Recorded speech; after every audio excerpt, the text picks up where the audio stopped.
Center field, number 24, Ricky Henderson. At second base, number 30, Captain Willie Randolph. At first base, number 23, John Mattingly. In right field, number 31, Dave Winfield. In left field, number 22, Gary Ward. The designated hitter, number 33, Ron Kittle. At third base, number 13, Mike Pagliarulo. Catching, number 12, Joel Skinner.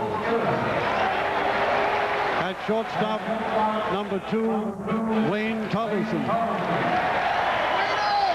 And pitching, warming up in the bullpen, Charles Hudson. Ladies and gentlemen, the Yankee players want to thank you fans by tipping their hats now to the finest fans in all the world. The Yankees say thank you.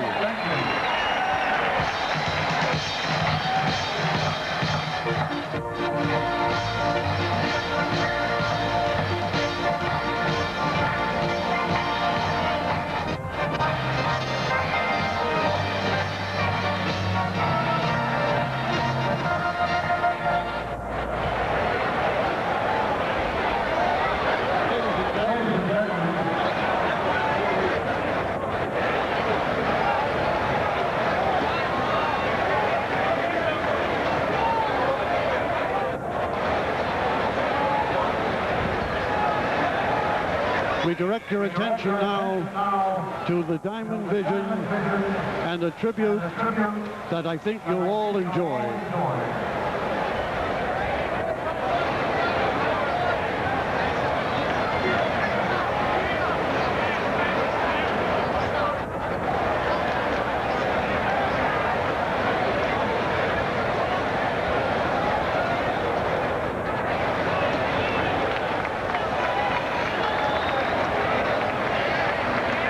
Ladies and gentlemen, today we commemorate the 40th anniversary of Jackie Robinson's historic entry into Major League Baseball.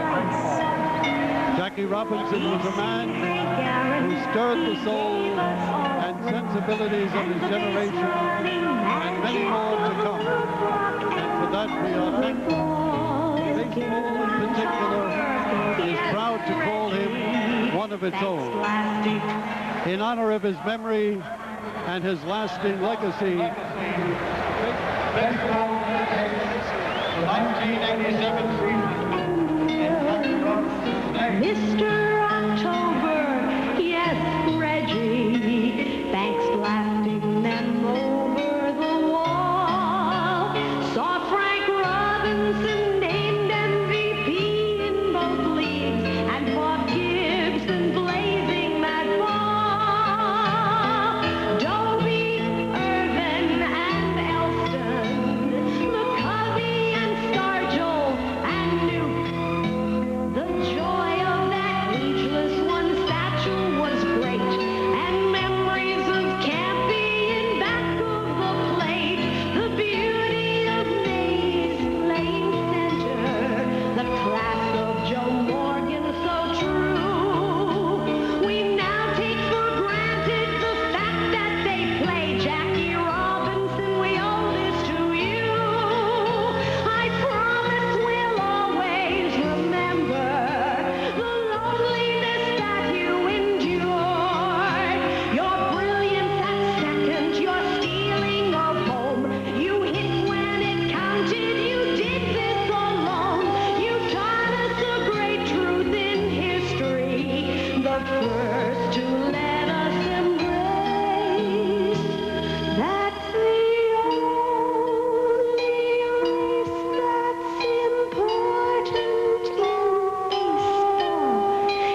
Zito, who kept this Yankee Stadium field in perfect condition, and Mike Burke, who was a key figure in renovating and modernizing the Yankee Stadium.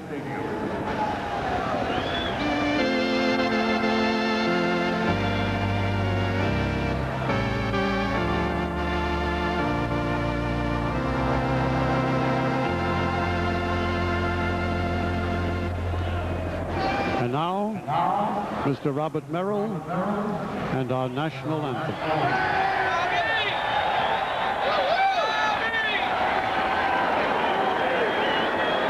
Please join me. Oh, say, can you see by the dawn's early light what so proudly we hailed as the twilight's last gleaming, whose broad stripes and bright stars through the perilous fight o'er the ramparts we watched was so gallantly streaming, and the Rockies' record, the bombs bursting in air, gave proof through the night that our flag was still there. Oh, sailors, that star-spangled banner, oh, yet wave o'er the land of the free and the hope of the brave. Thank you.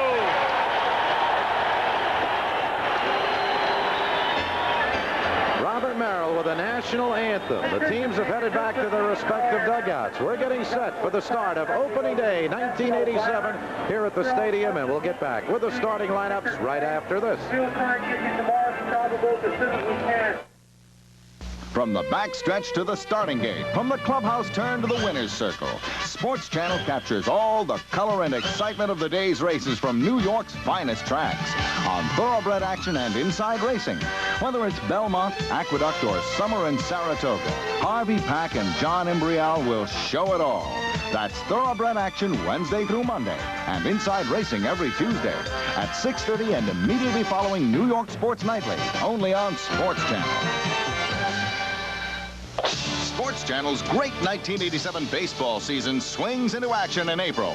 This season, we've got almost twice as many world champion Mets and Yankees games as ever before. So stay tuned as Keith Hernandez and the Mets try to repeat, and Don Mattingly and the Yanks rip up the American League. Plus, April means hockey playoffs, and the Islanders will be starting their Stanley Cup drive with a vengeance. The Mets, Yankees, and Islanders, all for you in April on Sports Channel, the official channel of the New York fan. Opening day at Yankee Stadium 1927. Fans flock to see the defending American League champs. Manager Miller Huggins fields one of the most awesome lineups of all time. This the famed Murderers Row, led by Babe Ruth and Lou Gehrig. 60 years later, opening day at Yankee Stadium 1987, manager Lou Piniella, a new Murderers Row led by Don Mattingly and Dave Winfield. Today, the Bronx Bombers take that lineup against the resurgent Cleveland Indians, led by sluggers Joe Carter and a young phenom Corey Snyder. It all comes up next, right here on Sports Channel.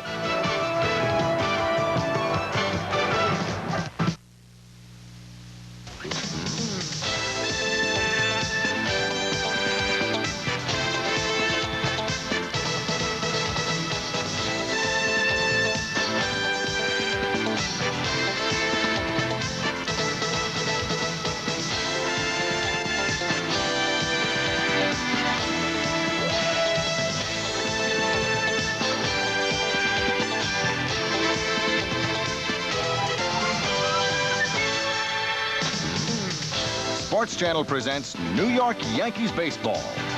Brought to you by Budweiser. Beechwood aged for that clean, crisp taste. This Bud's for you. The 9X Yellow Pages. It's the one you've always had. It's the only one you'll need. Today's TWA. Find out how good we really are. By Nestle's Crunch. Chocolate is scrumptious when it crunches. That's why you'll love Nestle's Crunch. Canon, the official camera of the New York Yankees. By Dodge. Your tri-state Dodge dealers knows what counts. And by Toyota and all the new line of 1987 cars and trucks. Who could ask for anything more?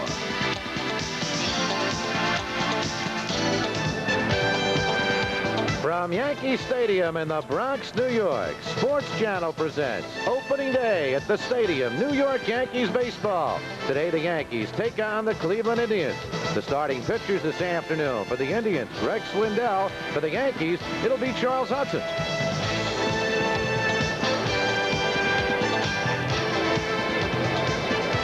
And a good afternoon and welcome to Yankee Stadium. The weather's not good. We got a heck of a ball game in store for you. I'm Spencer Ross along with the Hawk Ken Harrelson, and intestinal flu bug has struck down Tommy John, the Yankees' intended starter this afternoon. Yes, it has, and Charlie Hudson, who was so effective, just outstanding in that series over in Detroit, working the 4 1/3 perfect, I should say perfect innings, really.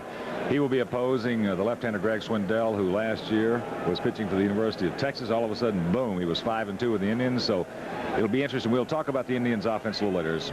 They're just as aggressive as any club in the major leagues. Well, they can hit the baseball. They're off to a slow start, though. They've won 1, lost 5. If there's anything we've talked about, the no staff in the American League East really having a lock on things, and the Indians have problems with their starting staff also.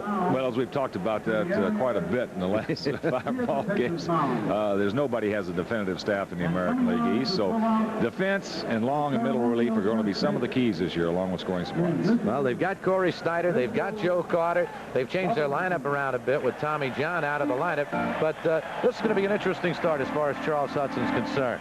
He gets thrown in that ball game in Detroit, Yankees down, he keeps them close, retires the 13 in a row. He wants to be a starter, so this is a big moment for him, starting opening day at Yankee Stadium. Well, I think he's going to be out there with a lot of confidence after that performance against the Tigers, but the big thing right now is just getting somebody out there who will keep the club in the ball game, not give up those big innings. And if he throws the ball like he did against the Tigers, he was throwing hard over there, spotting his curveball very effectively, then it could be a big lift for the Yankees as well. So it's a big outing for him, but a bigger outing for the club. You ever had an opening day at Yankee Stadium, Hawk? Yep, been here before. I tell you, I love it. What's it do to your inside? Well, you get butterflies again. I don't have quite as many now as we did the first game in Detroit because that's the first game of the season. But I've always enjoyed opening day here at Yankee Stadium. I've been to 2, as a matter of fact, here. And the butterflies are there. And, of course, it's always nice to see a situation where you have the remembrance of the 1927 Yankees, which may have been the greatest team of all time, but something of that nature, which you know the Yankees always put on a great show. I'm talking about as a player, coming here as a player. Oh, the player's always there. It's always there. We opened up thing one time here as a player, and the butterflies are certainly there, but they are as a broadcaster, they are as a fan, they are as a viewer out there. They should be, at least, because there's only one opening day here every year, and I'm just glad to be a part of it. You know, the tribute today, not only to the New York Yankees 1927 ball club, but a tribute also to Jackie Robinson, who arguably, and this is just my own theory, may be the most important black man in the history of the United States of America. He opened up the doors that the later civil rights leaders were able to now get open. The doors weren't even there before Jackie. He was more than a baseball player.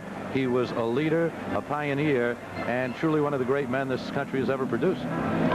He was quite a guy. I know that to go through what he had to go through being the first black in baseball. Of course, Branch Rickey picked him, not just so much for the talent, but as an individual.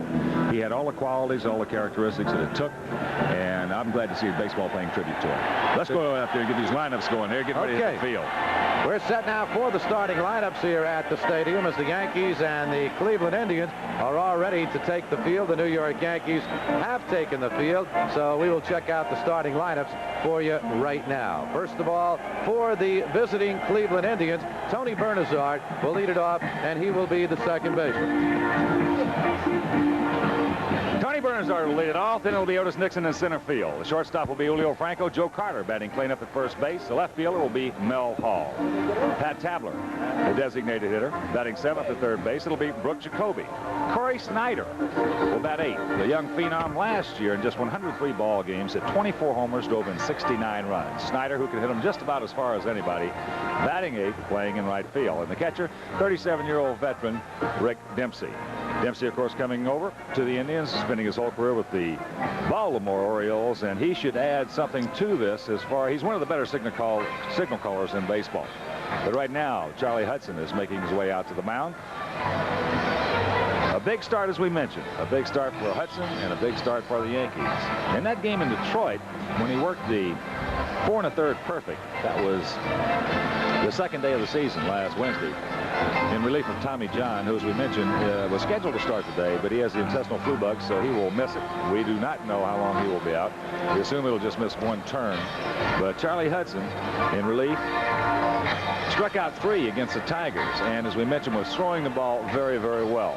But he'll have to face a club, as you just saw that lineup. Last year led the American League in hitting. They're off to a slow start. With a record of 1-5 this year, but the Indians make no mistake about it. They are as aggressive as anybody in baseball. One of the better fastball hitting teams in all of Major League Baseball. Right now, let's check the Yankee defense for you. In the outfield from left to right will be Ward, Henderson, and Winfield. Around the horn, third to first, Mike Pagliarulo, Wayne Tollison, the shortstop, Willie Randolph, the second baseman, Don Mattingly at first, and the battery of Joel Skinner and Charlie Hudson, making his first American League start. Umpires for today's game behind the plate will be Rick Reed. At first base, John Hirschbeck. Rich Garcia at second, and over at third, Derwood Merrill.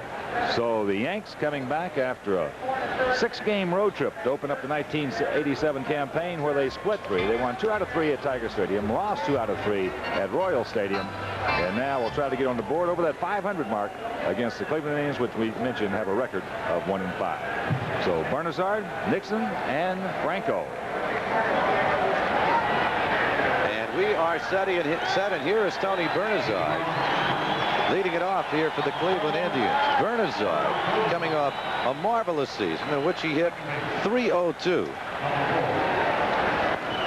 Hit the most home runs by a Cleveland second baseman since Woody Held back in 1963, and a 73 RBIs, the most RBIs by a Cleveland second baseman since Al Rosen back in 1953. I think this year, if Tony Bernazard can turn in the kind of numbers he turned in last year, he's going to get a heck of a lot more votes for that all-star position at second base. He did a number. Ball 1 to Bernazard. So we're underway here at the stadium. Bernazard last year hit .301, stole 17 bases. There's a strike on the fastball, and deposed Brett Butler as the leadoff batter for the Cleveland Indians. He took over that spot. The big pitch for Hudson this afternoon is going to be the off-speed pitch. He has to show him something different. There's a good fastball, because, as we mentioned, the Indians can turn that number 1 around. A lot of good, solid, young aggressiveness up there. Bernazard to be followed by Otis Nixon, and then Julio Franco. Got a piece of that fastball back into the upper deck. The weather has kept some of the folks away, but this is a sellout crowd here this afternoon. The rain has subsided. If you've got your tickets, head on over here to the stadium. Of course, the series continues tomorrow night. Count remains 1-2. In the on-deck circle, Otis Nixon, who was penciled into the lineup after the announcement was made that Tommy John would not start today, and that was made only about 45 minutes before game time.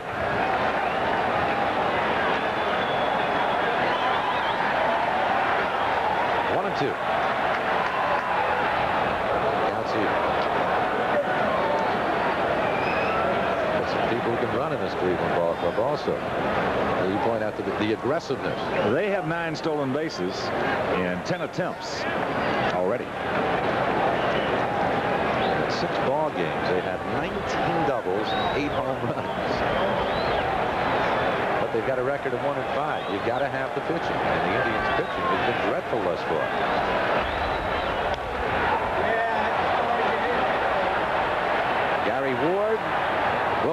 play.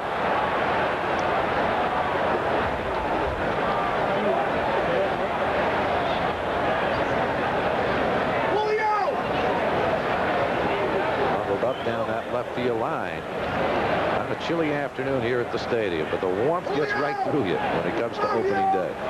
Pat Corrales. Quite a job with this Cleveland ball club.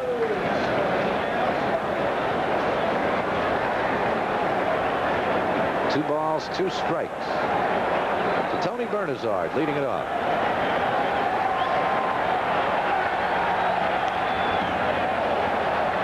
Hudson staying with that fastball. Bernazard just whacking it away into the stand.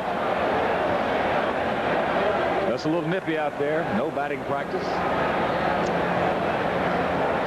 Things will get a little warmer the second time around.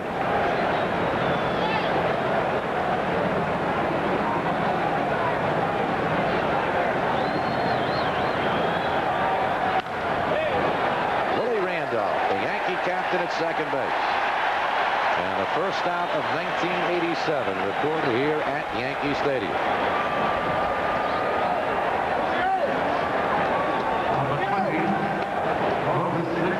Otis Nixon will step in.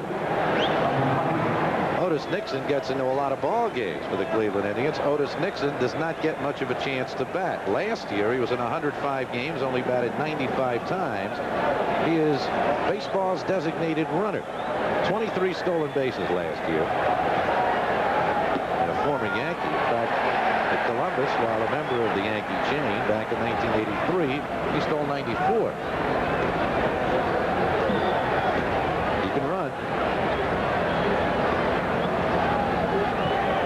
Steal first base. No, you've got to make a little contact every now and then. Just missed outside. 1-1. Charlie throwing well. And this may have been a blessing in disguise. Of course, with the media attention of making a start here at Yankee Stadium early on in the season, all of a sudden he doesn't have to go through it now. He just got the ball.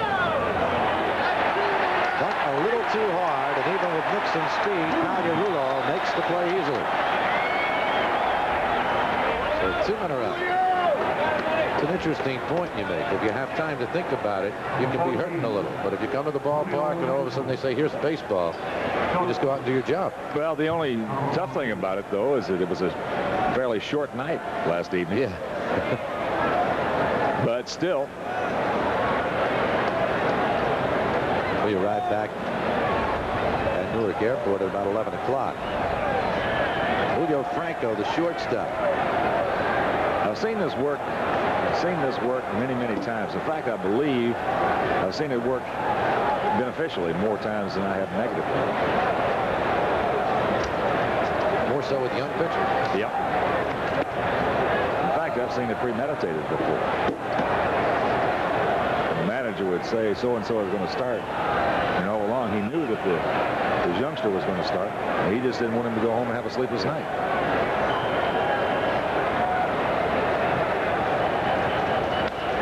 Well, the breaking ball. Willie Randolph's there. 1, 2, 3 for Charles Hudson, who is now retired 16 in a row as a New York Yankee, going back to that first ball game. Everybody he's faced. Nothing across through half an inning. Indians nothing. Yankees coming to bat.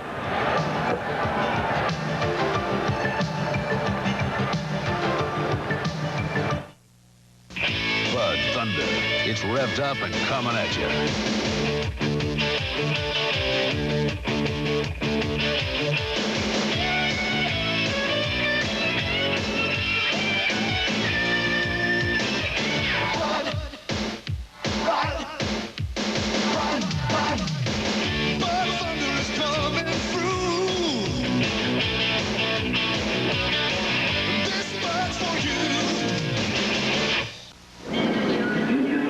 Because sometimes the shortest distance between 2 points is not a line, TWA created the Advanced Boarding Pass. TWA kept something in mind when we made our 747 business class seat the widest in the sky. People sometimes cross their legs. Today's TWA. Find out how good we really are. right, let's check and see how the Yankees are going to run it. The left-hander, Greg Swindell. Leading off, the center fielder, Ricky Henderson. Willie Randolph will play second and bat second. At first base, hitting third, Don Mattingly. The cleanup hitter this afternoon in right field, Dave Winfield. Gary Ward will bat fifth. He'll be in left.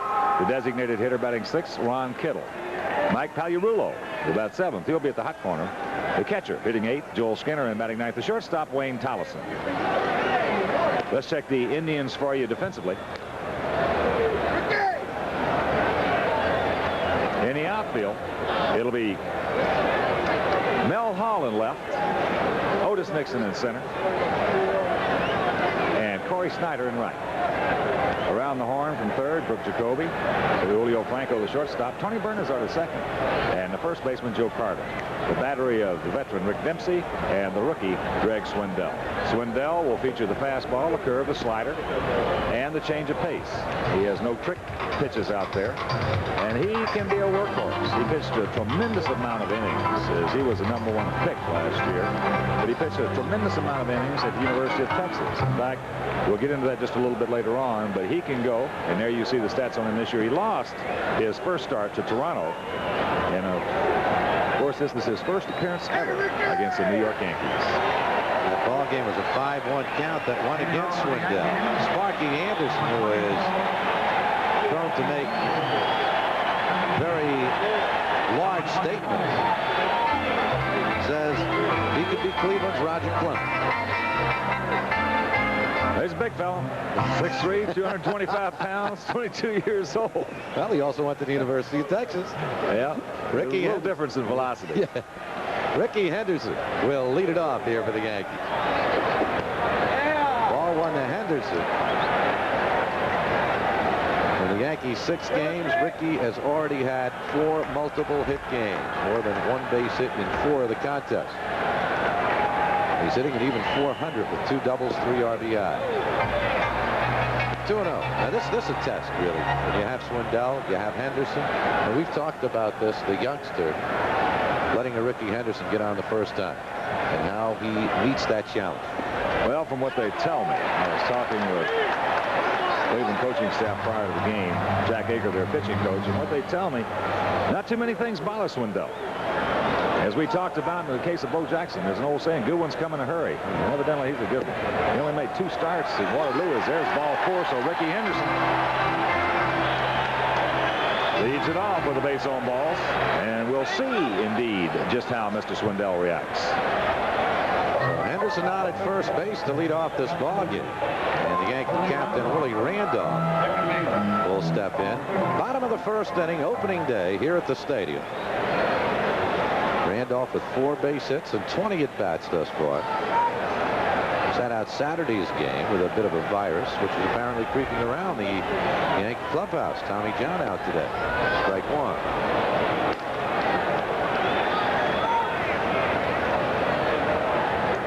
Willie missed a good one. The Yankees erupted that afternoon for 15 runs.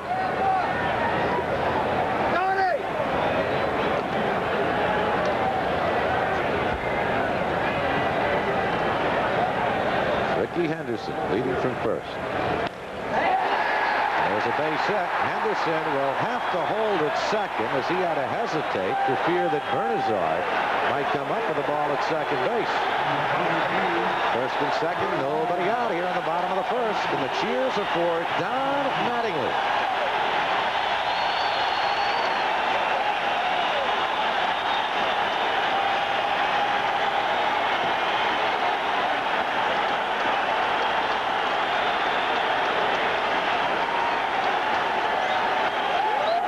The batting average for Mattingly. But take a look at those RBIs in 27 at-bats.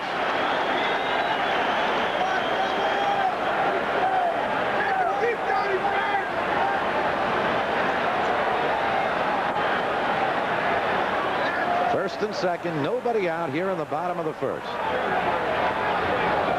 Strike 1. Mattingly opened the season with a 1-for-13 series in Detroit. He got on cork Saturday, though, with 3 doubles.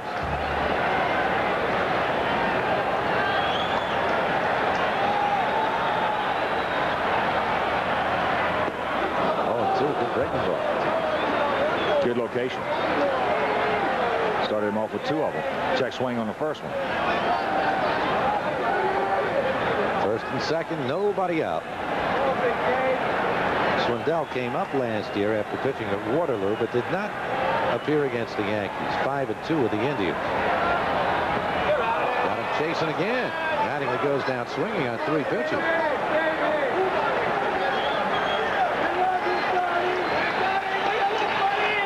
Way out of the strike zone, right there. Donald just couldn't lay off of it.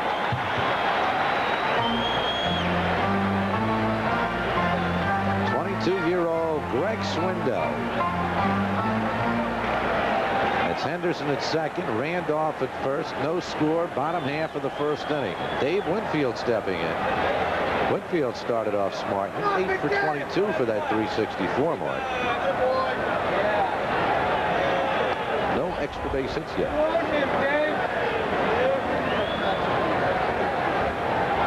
Hey, Brooke, watch out for the bat down there, buddy.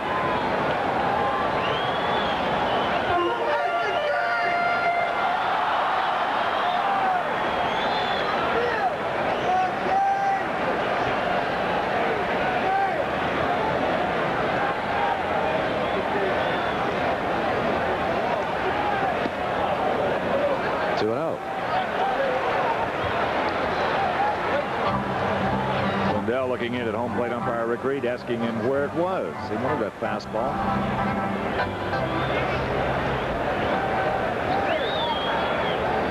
A walk to Henderson, a single by Randolph. Now with 1 man out, the count 2-0 on Dave Winfield.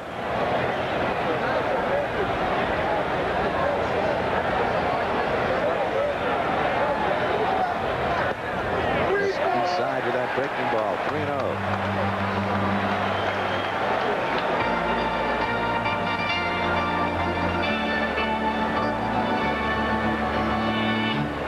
Double-edged sword right here. Got a young man out there in trouble right in the very first inning. You got a guy at the plate you'd like to, but this is one place that's just hard to let him go hack at it 3-0. And he takes it outside, ball 4. Both bases on balls have been on 4 consecutive pitches. And the bases are now loaded with the Yankees with nobody out here in the bottom half of the first inning. Jack Aker. Indian pitching coach. Former teammate of mine for a few years. The Chief. Talking to Jack about Swindell, and he was just very, very laudatory in his comments about his confidence. He said he's just a very confident young man. And I think that's fairly obvious. You have to be to do what he did. As we mentioned, just the 2 starts in minor league baseball right out of college. Comes to the big leagues, gets ripped in his first start last year, and then winds up with a 5-2 mark. 46 strikeouts in 61 innings. Gary Ward steps in.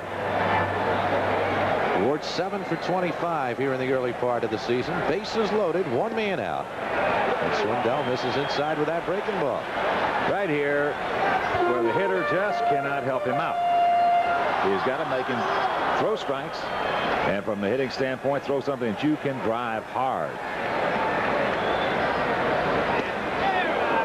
Fastball, 1-1. Bases loaded with the Yankees. Gary Ward at the plate. Bottom of the first, no score.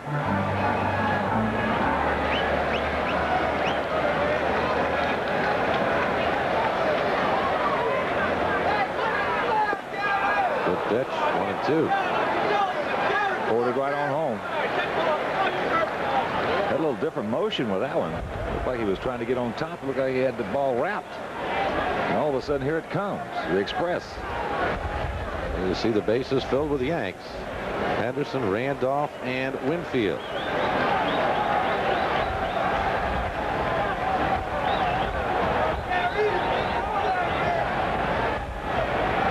One and 2 pitch coming to Gary Ward. And he went pitching. A breaking ball that dropped down low and out of the strike zone. Second strikeout for Swindell.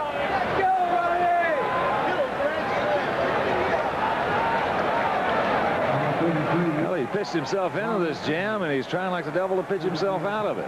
There's just a good, hard breaking ball, a good spot going down and in.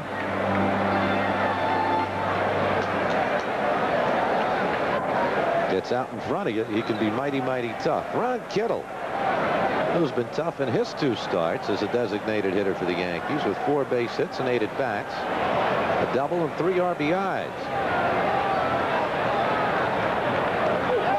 He laid off in that one. Well, first base umpire John Hirschbeck says he went around 0-1.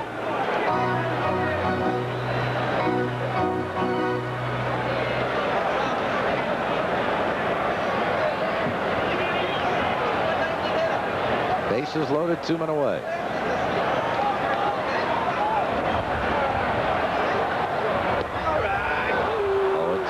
Started him off with that bad breaking ball. Came back with the fastball. One thing about it you got to like about Swindell, he likes to get it and throw it. He doesn't waste much time. And the 0-1 pitch to Ward is the same one as he gave to Kittle right here, right down the pipe with a fastball. 0-2. Kittle's still alive.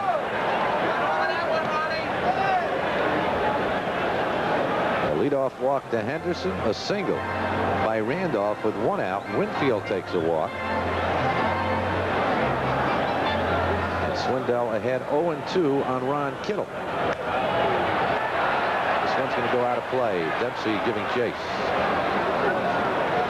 Dempsey gives a high target right there to Swindell. They wanted to get that fastball up and in, and he had some giddy up on it. Not a bad piece of work right there by Kittle just to get a foul ball.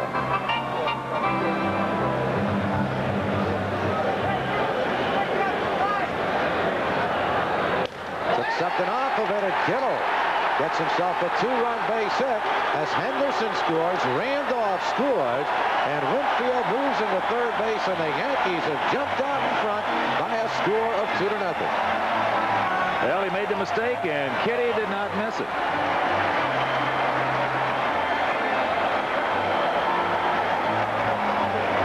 Watch the breaking ball up, just a roller. He muscles it out there. There's where you walk a couple of men in 1 inning. Chances are you're going to get burned, and he did. And he had Kittle 0-2. So the Yankees have taken a 2-0 lead, and Mike Pagliarulo will step in. 2 runs on 2 hits and a couple of walks. Pags with 1 extra base hit, a double. Got the inside corner, strike 1. Fans still filing in here to Yankee Stadium. A complete sellout.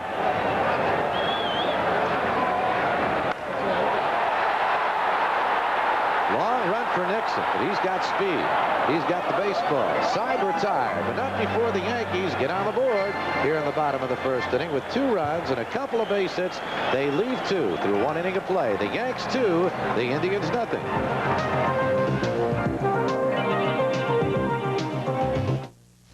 Of the 143 new car models surveyed in 1985, Toyota Camry was rated the most trouble-free sold in America. So it's not surprising that Camry owners tell the most amazing stories of the unbelievable feeling of security they have driving their Camrys. Presenting the '87 Toyota Camry, more power, handsome new styling. An amazing car gets even better. Who could ask for anything more? Toyota. Chocolate is scrumptious when it crunches. That's why I love Nestle Crunch Milk Chocolate. That's creamy, blending crispies, ooh, so dreamy. Gotta have it, it's so scrumptious. Love that chocolate when it crunches. Crunches. Chocolate is scrumptious when it crunches. That's why I love Nestle Crunch. Spencer Ross and the Hawk, Ken Harrelson here at Yankee Stadium on opening day as we take a look around this grand old ballpark.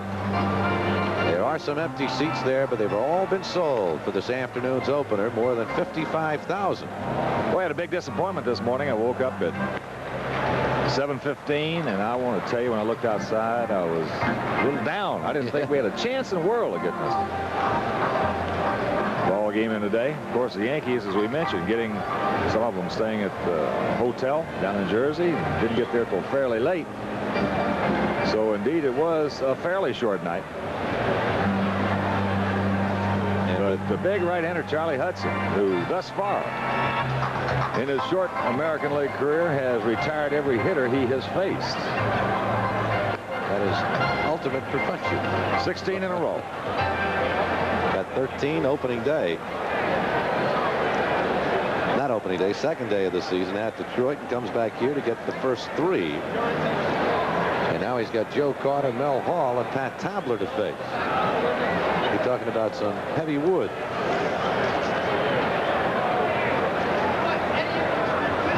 Carter with a couple of doubles, a home run, 4 RBIs. Takes ball 1. He had troubles in '85, a wrist injury. Last year, 121 RBIs to lead the American League. Over 200 base hits. And he gets under that one. Tollison, 1 man away.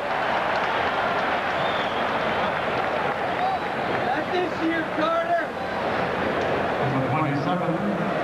Wayne Tollison, the Yankee shortstop, who has played well on the field and come up with a couple of timely base hits in the first week of the season. Mel Hall, who came over with Carter in that deal for Rick Sutcliffe with the Cubs, and everybody said, what a disaster for the Cleveland Indians. You have to wait a minute. And you've waited, and it's turned around for the Indians. Well, there was a good deal for both clubs. Sutcliffe going over to the Cubs, 16-1 for them. They won their divisional title. And anytime you get an opportunity to make a trade for one guy that will put you over the hump, you got to make it. And now, of course, Dallas Green, the vice president general manager of the Cubs, I should say president general manager, being crucified for that trade because Sutcliffe is not going that well. Well, he did win one, though, and the count goes 2-0. One thing about Mel Hall, of course, Joe Carter with that terrific season last year. Mel Hall has one of the livest bats in the league. When you talk about live bats, you talk about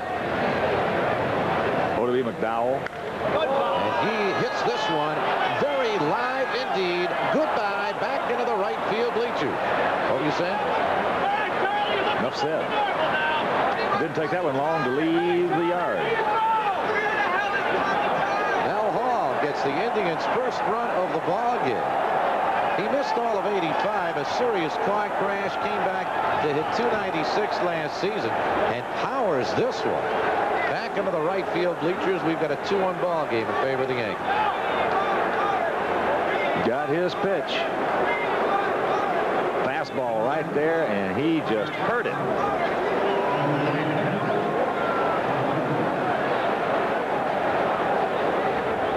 So the Indians on the board. Pat Tabler, the first baseman, will step in. Moved into the designated hitter role now with Tommy John scratched. The Indians moved around their batting order.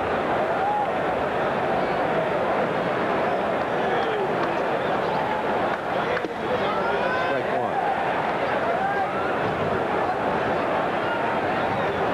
1. Tabler off to a real good start. Interesting when Tabler comes to the plate with bases loaded. He's got a lifetime .533 batting average with 24 hits and 45 at bats and 57 RBIs. He's done a number for him. Originally with the Cubs, went to the White Sox, and went to the Indians. Hit 320. He's a good off-speed hitter. He's got what they call a slider bat.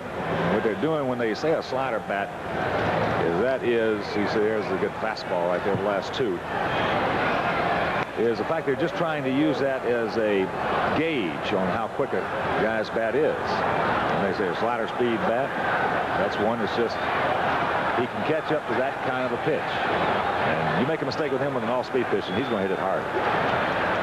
0-2 to Tabler. He went around. Strike 3. Tabler goes down with the second out here in the top half of the second inning.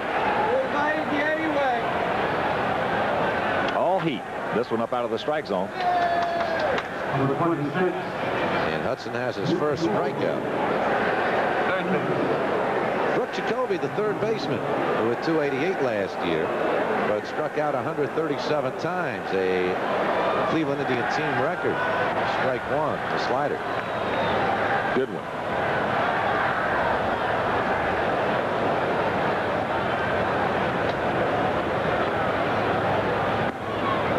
This is a by. Hudson's working quickly.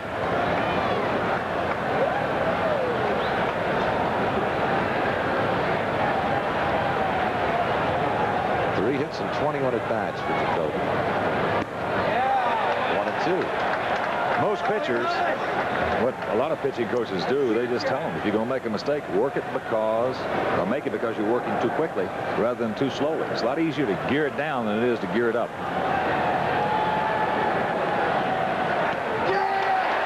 You geared it up right there, and strike three as Jacoby goes down. Back-to-back strikeouts for Hudson, but the Indians get on the board on a Mel Hall home run.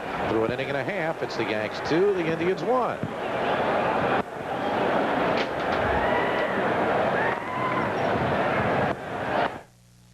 Be right back, Pop. This bud's for all that you do. Hey, Pete, come here. This year? Hey, my glove. I found out Pop worked overtime to pay for it. He was always knocking himself out to give us something better. Sounds a lot like you. Budweiser, the king of beers, salutes everyone who's ever worked for more than just a paycheck. Thanks. I think that's my line. This bud's for you. If we're talking a pickup, what counts to you? It's gotta be tough. Dodge full-size pickups take anything you can dish out. Something sporty, you know, fun. Imported Dodge Ram 50, all new for '87, and as fun as they come. I need a real truck. It doesn't drive like one. This is Dodge Dakota, the first true midsize ever made, with V6 and 8-foot bed available in a new size that's easy to handle. Full-size, imported, and the new midsize Dodge Dakota. We know what counts. Nice going, Dodge boys. There you're looking at the 26-year-old left fielder, Mel Hall, who just put the Indians on the board with a rocket out of here. Let's take a look at it. Fastball from Hudson. He took 2 steps, stopped for a second. That was just a linea about halfway into those bleachers out there. Mercy. No doubter. As soon as it left his bat. So we've got a 2-1 ball game. We're going to the bottom of the second. Yankee Stadium on April afternoon. Series continues with the Indians for the next 2 days. We'll be back on the air with you Friday night here at the stadium. And Joel Skinner will lead it off here for the New York Yankees. 2-1 ball game in favor of New York. Kansas City will be in town Friday night. Skinner off to a slow start with a bat. 2 base hits, 13 at bats. He struck out 4 times. Joel's got a couple of good teachers though down in that Yankee dugout, at Lupinella and Jay Ward.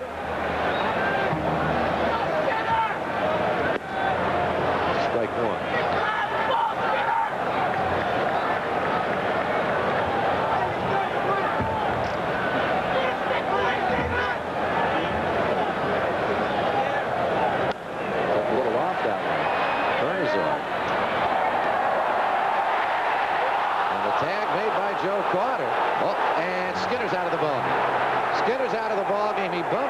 Umpire John Hirschbeck, and Hirschbeck did not hesitate for a moment.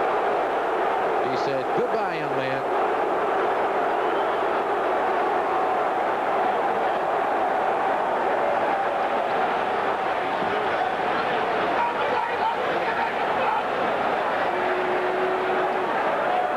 Lupinella.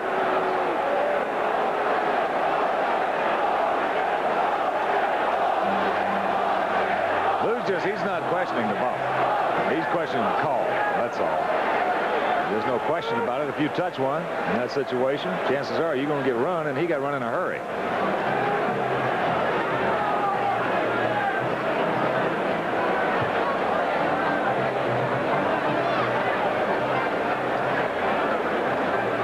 Pinella's still out there, so the Yankees will have to come with Rick Cerrone now. Skinner's thrown out of the ball game.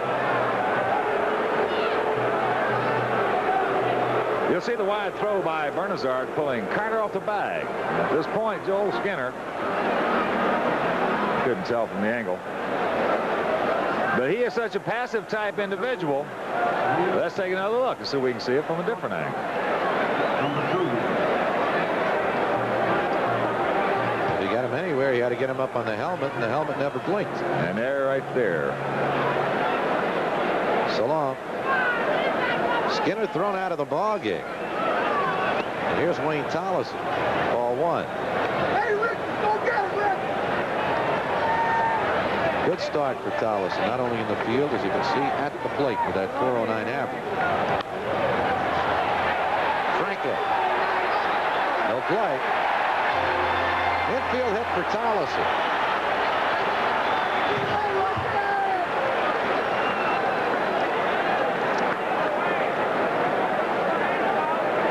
So the Yankees shortstop continues to help with the bat as well as in the field.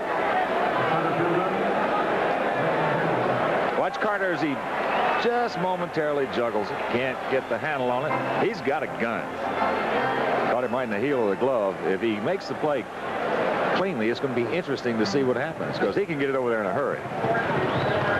He's been criticized for his defense, but he improved it quite a bit last year. Cut his error total from 36 down to 19. Now Tollison aboard, Henderson at the plate. Out straight back. Henderson scored the Yankees' first run, taking that base on ball. Coming home on Ron Kittles. 2-run single with the bases loaded. Yanks lead 2-1. 1-1. Tollison on at first.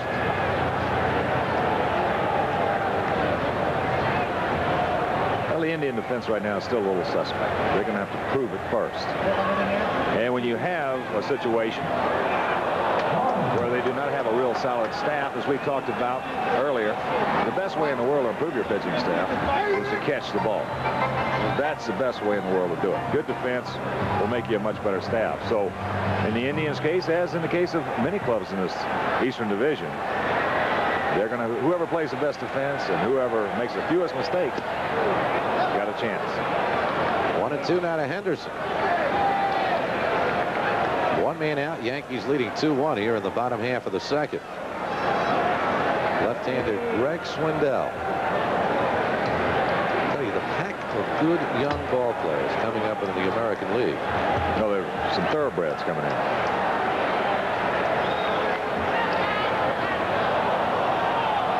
Over the weekend, we saw a couple of pretty good ones. The highly touted Bo Jackson, the lesser publicized Kevin Seitzer.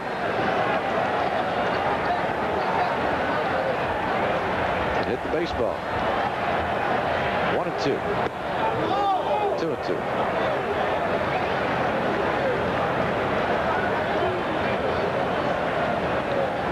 And there are a lot of baseball people that are calling for Corey Snyder to hit 45 or 50. He got jammed with that one, but hits it deep, and Mel Hall on the warning track. Henderson nearly parks one, and he really didn't get all of it. No, the ball got a quick breaking pitch in on the hands a little bit. He just muscled it out there. Looking very strong. And there he just drives it. The wind blowing in from left field. So there are 2 men away as Henderson comes close, and here's Willie Randolph, who singled to right at his first at bat and scored the Yankees' second run.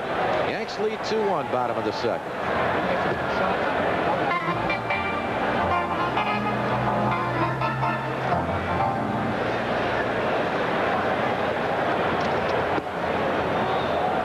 We had rain here this morning. Apparently the rain heavier up in Boston as the Red Sox game against the Texas Rangers has been postponed.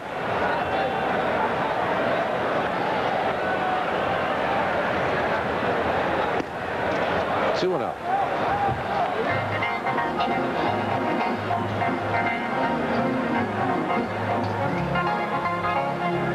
Another milestone Gladstone for the Yankees second baseman. His next stolen base will move him into a second-place tie with Roy White on the all-time Yankee list.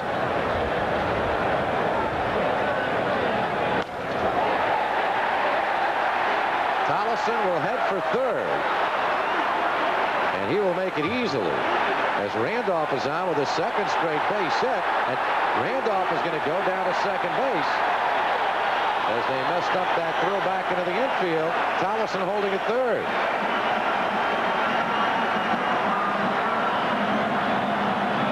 Mistake by Corey Snyder. It really just flares it down into the right field corner. At that point, Tollefson's in the third. Now you see Curry just a little nonchalant. He has a great arm, but right there, as Willie sees the ball messed up, short hop Dempsey. You see him double clutch it right there.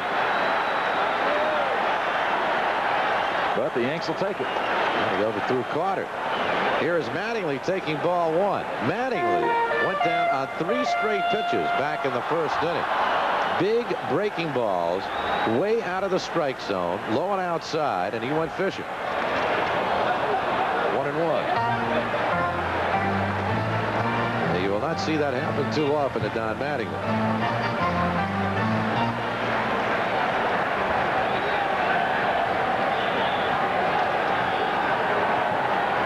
2-1 Yanks, bottom of the second, second and third, 2 men out.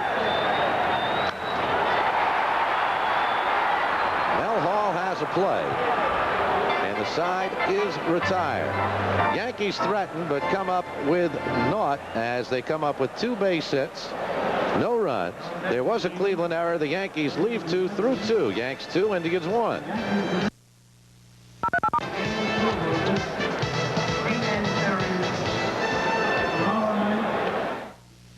Daddy always wanted a boy, so he taught me all about cars, how to fix them and keep them running smoothly, because knowing cars was his business, and now it's mine. That's why I know a good deal when I see one. Like Trident all-season blades and refills, Nutri-Rust restores rusted surfaces.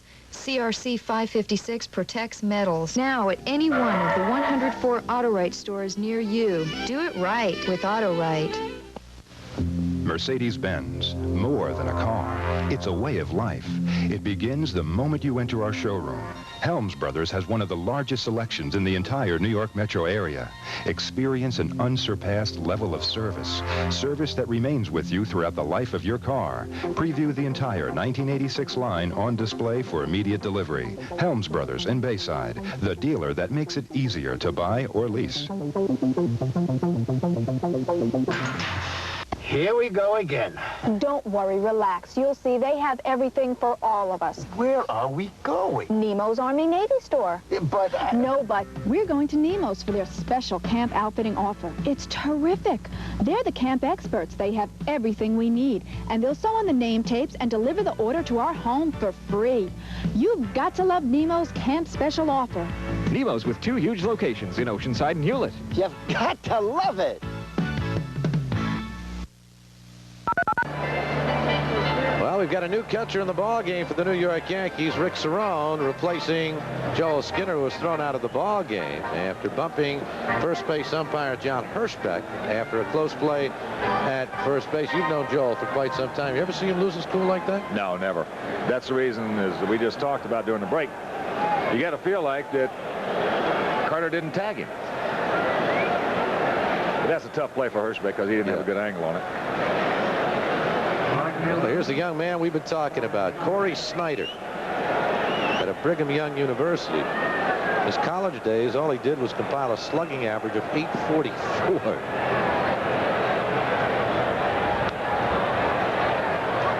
He turns it loose. Talking with Corey before the game. We have a mutual friend in Cleveland that I had a chance to play golf with last year, and he was telling me how far Corey hit the golf ball. Evidently, he can just launch it. He was laughing about some of the drives that he hit. I guess it was so far they were just ridiculous. Are you talking 300 yards? Oh, much larger. Much larger. Talking about 350 club. Franco with a souvenir for the fans. Came up last year and smacked 24 home runs and 416 at-bats. It's a home run in every 17 ABs. Charles Hudson has given up only one base hit, that a home run to Mel Hall. And he gets Corey Snyder, who will strike out quite a bit, 123 times last year. That's once in less than every 4 at-bats. Well, it's hard to get up on top of that good high heat. And that's better than mediocre, which Hudson is. Better crank that dial up one notch. And he gets Snyder for the first out. That's 3 strikeouts for Hudson, and they have come in succession. Strike 1 and a high fastball to Dempsey. Dempsey, the former Yankee, former Baltimore Oriole, did not have his contract renewed in Baltimore and hooked on here with the Indians. He knows what winning's all about. 1-1. I love to watch Dempsey work behind the plate. He's one of those catchers that can nurse a guy along in a ball game. And he also can he can pull more pitches for his pitcher than any catcher in this league. He will get more that he pulls from the umpire than anybody. 1-2.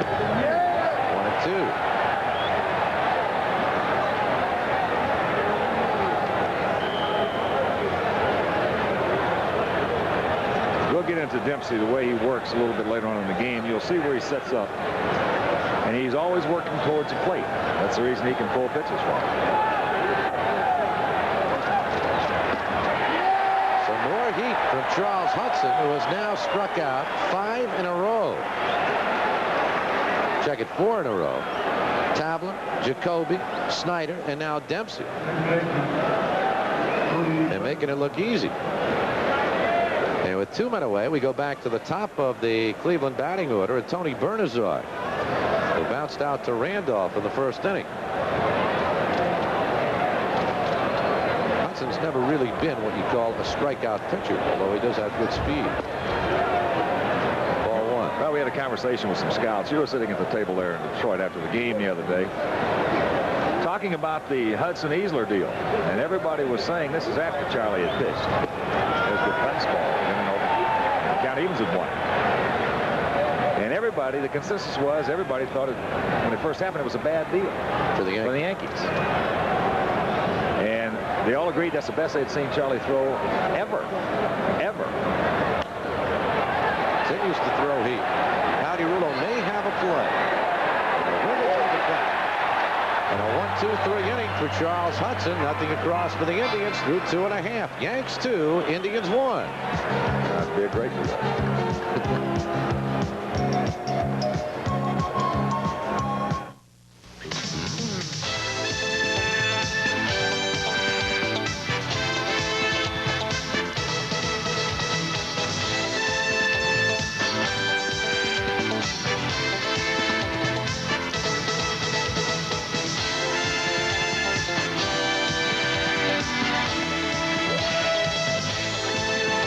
Dave Winfield flies as the Yankees charge into the '87 season on Sports Channel.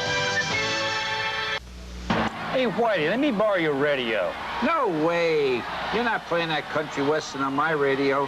All that twanging's bad for a radio. Country and western is good music. Come, catfish. Country and western lacks melodic sophistication. The chord progression are simplistic. The harmonies... Citibank presents Yankee Transistor Radio Day, April 19th at 1:30. All fans will receive a Yankee Transistor Radio, compliments of Citibank. Yankee baseball, where traditions are born.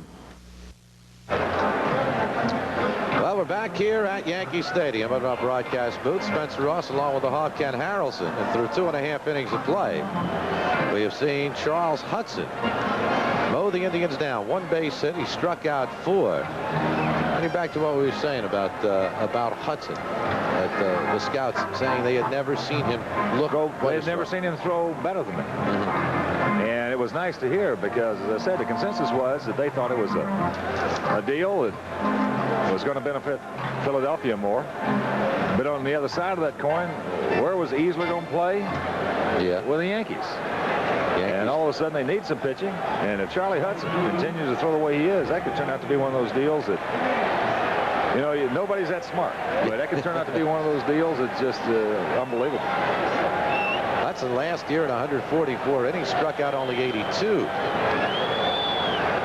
4 1/3 at Detroit, he struck out 3, and he's picked up 4 here through the first 3 innings. Dave Winfield lead it off for the Yanks. He walked back in the first inning. Swindell had some control problems at the outset. Walked Henderson and Winfield in the first inning. Ball 1.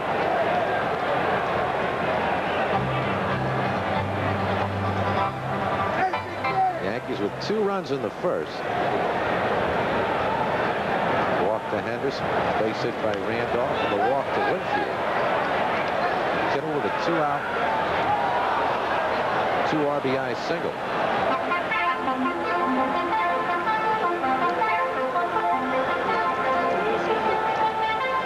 Rick Dempsey, who broke in with the Yankees. Let's just watch Rick here behind the plate, and we'll give you a little illustration of what we're talking about.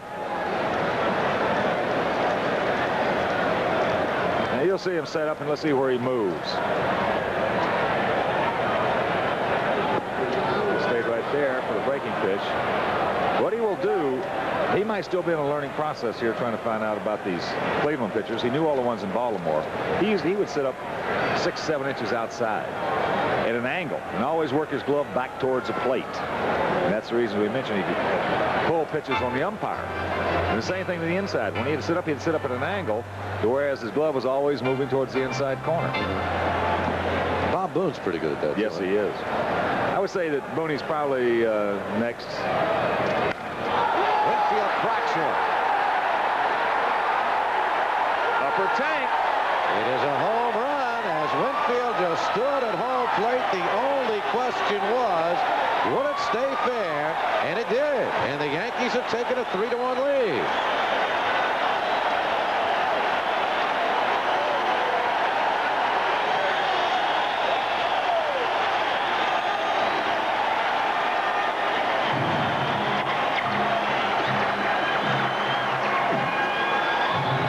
Winfield's first home run of the season.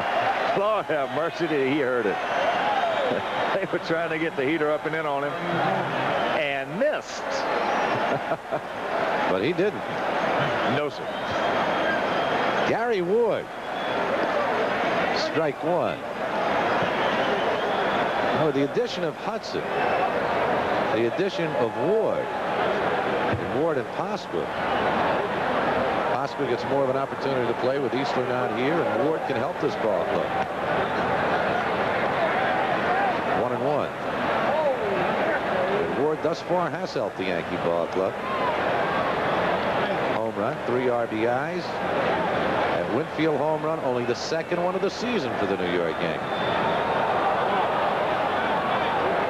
My left-hander's going to throw some long ones, but I'll tell you, he's not going to throw a whole bunch longer than that.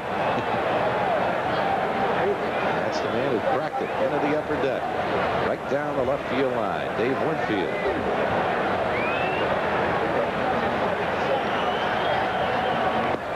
Good change. 1-2.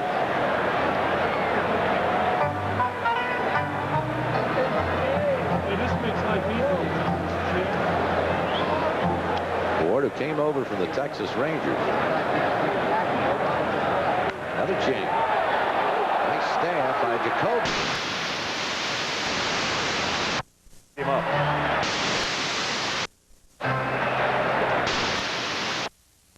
Your heart palpitates a wee bit in a situation. Afterwards, you don't have a chance. Hey, we want to pass on word to all Yankee fans, all baseball fans, all people in general as we watch this again. In case you have heard, early today, Mickey Mantle taken to a hospital in Dallas, Texas, and Irving, Texas, after he arrived back in a flight back home. And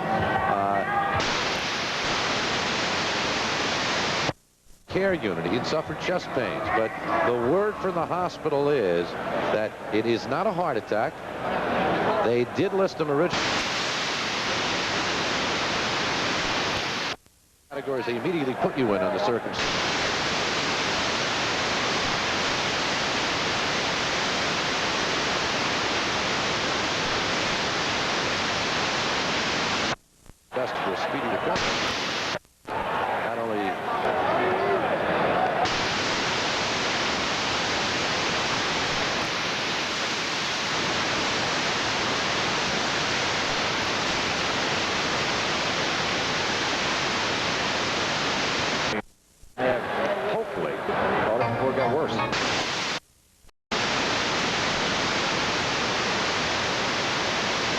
back in the first inning, put the Yankees on the board. It is now 3-1 New York. And Ward down at first base. 2-1 to Kittle.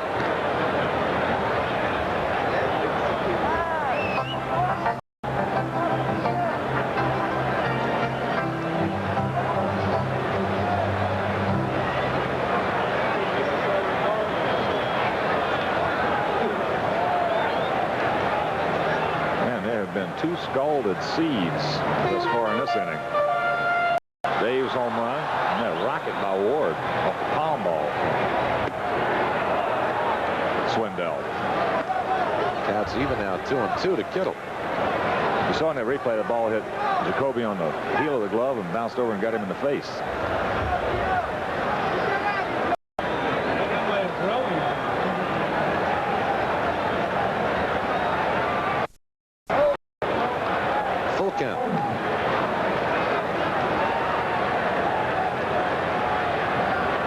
Swindell has walked 2. He struck out 2. He's given up 6 base hits.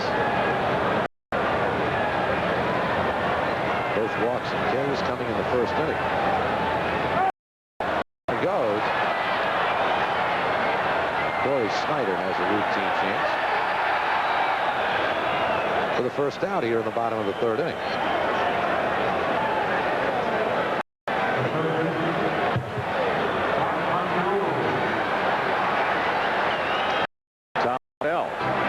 Loosening up for the Indians down in the pen.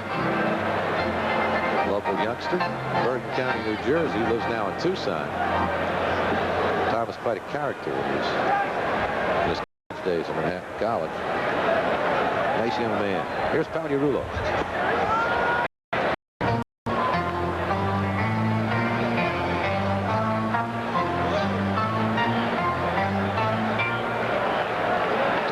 Fly to center fielder Nixon in his first at bat. Hit the ball pretty well.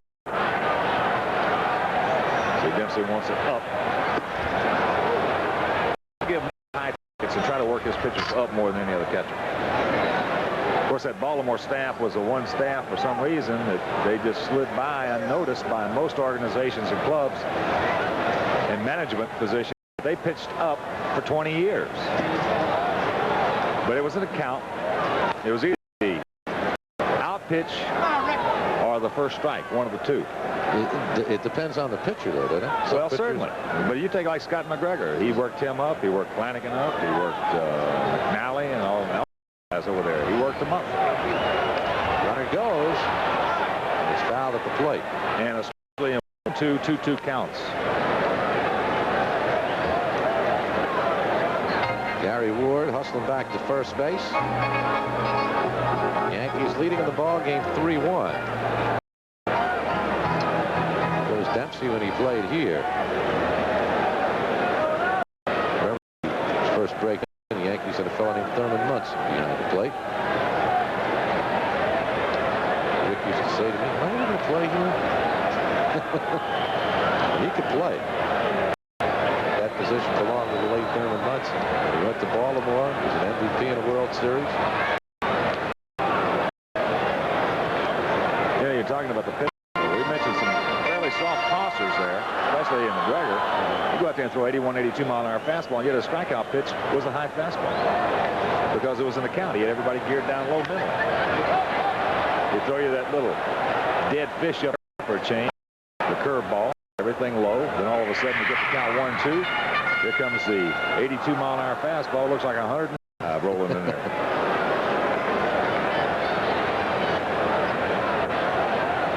Ready for it. Well, as I said, the hitter is geared down. Off the tossers. Second slider. Rex Swindell. Runs for the Yanks in the first. A solo shot here in the 3rd. A wicked line drive home run down the left field line into the upper deck by Dave Winfield. Ward takes. Counts 2-2. First time I've seen Swindell pitch, and I can see very easily how he was the #1 pick last year. He's going to win some baseball games. He's got 4 pitches. As we mentioned, the fastball, the curveball, the slider, and he uses the palm ball as the change. Not have, you can see, a good move to first base.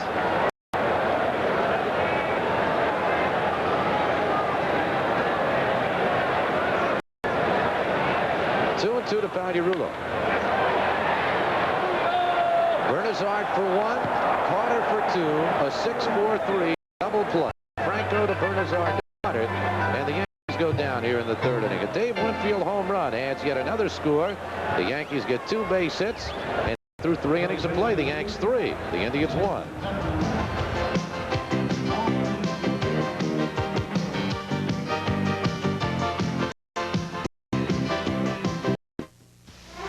Europe is a bargain if you know where to shop. TWA gives you a smashing buy to historic London and a special chance to savor the romance of Paris or explore the grandeur of Rome, a terrific bargain. Plus, only TWA offers getaway vacations with over 100 ways to tour Europe at a great price. Today's TWA. Find out how good we really are.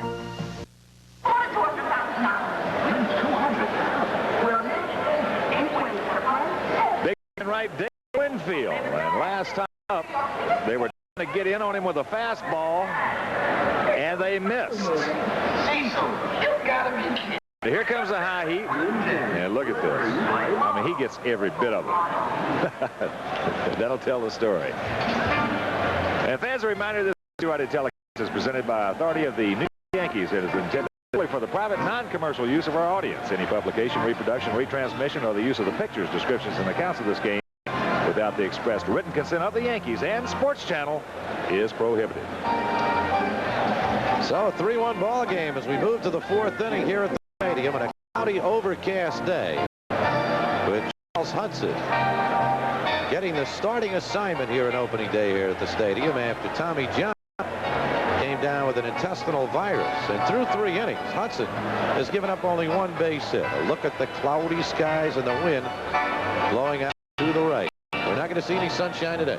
I just hope the Tommy's all right, and I hope it is just one of those little 2 or 3 day bugs that'll get in there sometimes. Had a outing in Detroit, but really we were discussing it last night. And the one thing that was positive about it were all those little nubbers that were hit off of him. And ground ball shows good movement. So TJ still got movement on that sinker.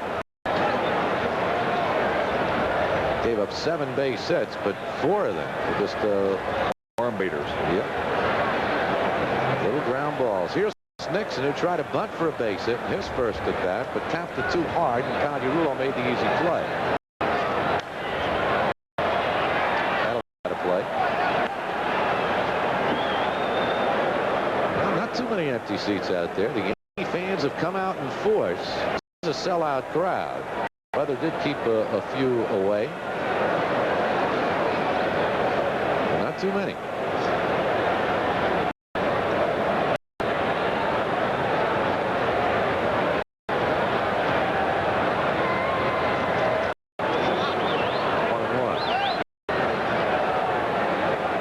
The regular center fielder for the Indians broke his thumb over the weekend. They called up Dave. They had him penciled in the start today with a pitching change at Nixon.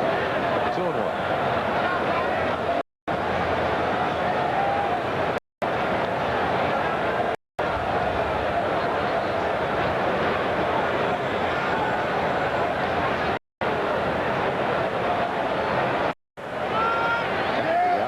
Corner, 2 balls, strikes. Hudson has struck 4 of the last 5 batters, to be precise.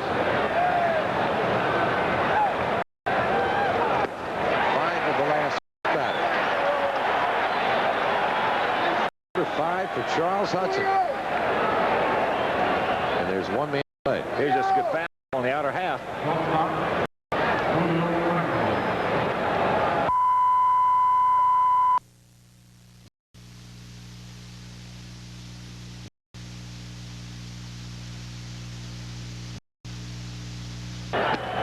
Ball 1.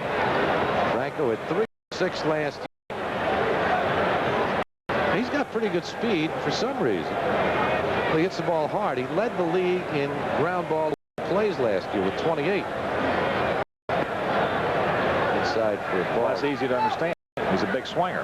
And it takes him a while to get uncoiled, to get out of that box going down the line. used to be the domain of the great Jim Rice up at Boston, who also had good speed, but again, big swinger. A couple of years they called Rice's seasons a season of 6.43. He bounded fuel. Well, he also did a few other things. Yeah, he's a great player. Counterbalance that. Anybody take him. Tollison has to hurry. Gets Frank. Good fastball, ate him up. He'll have to get a new wand.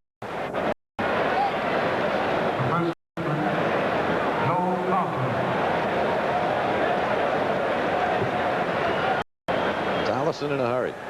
Since the run, 7 straight now. Charles Hudson. You talk about Rice, it's one of the most unique things in the history of baseball.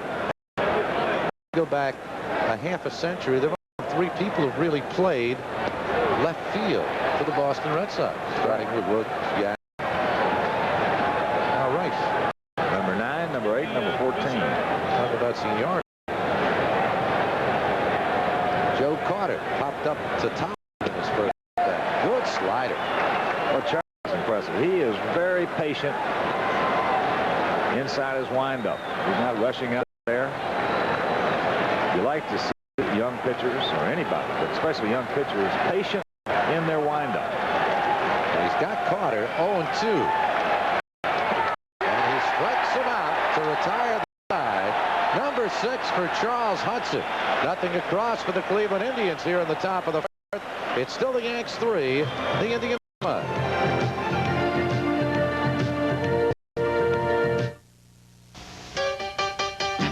It's so easy to own Tercel. It's so easy. New Toyota Tercel EZ, still priced in the 50s. So easy. Contemporary style, contemporary power, but priced at $58.48. It's so easy. Toyota Tercel was the most trouble-free new car sold in its class. It's so easy to own Tercel. Priced in the 50s. Broker asks for anything more. Toyota.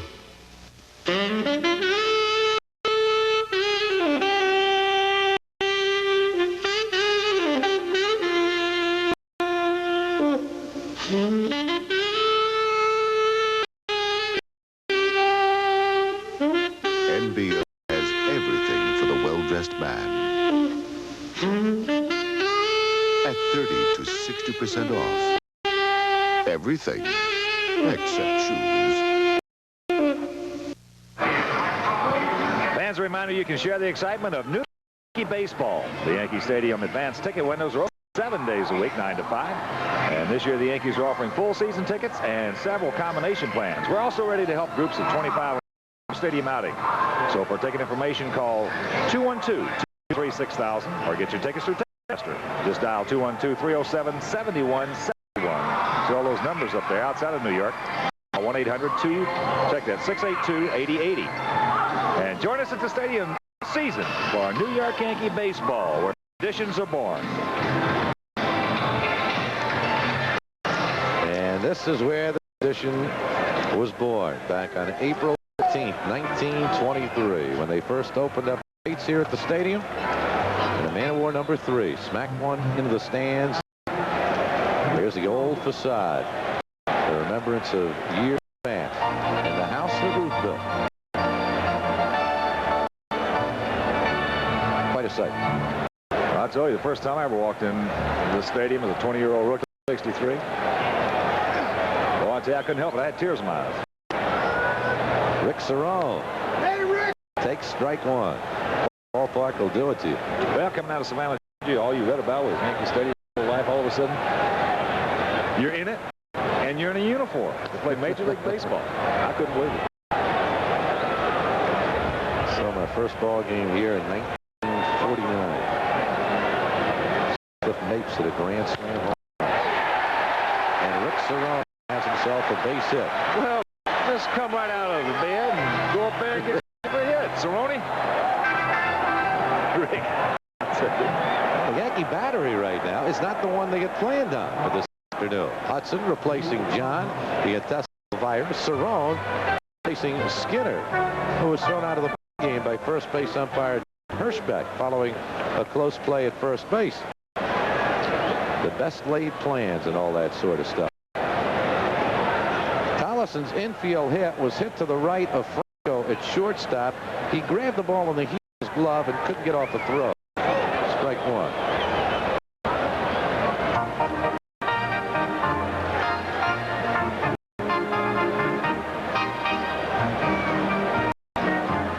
Indians will be here tomorrow night and Wednesday night. The top on Thursday, Kansas City Friday night, and the Royals Saturday and Sunday afternoon. Saronov first.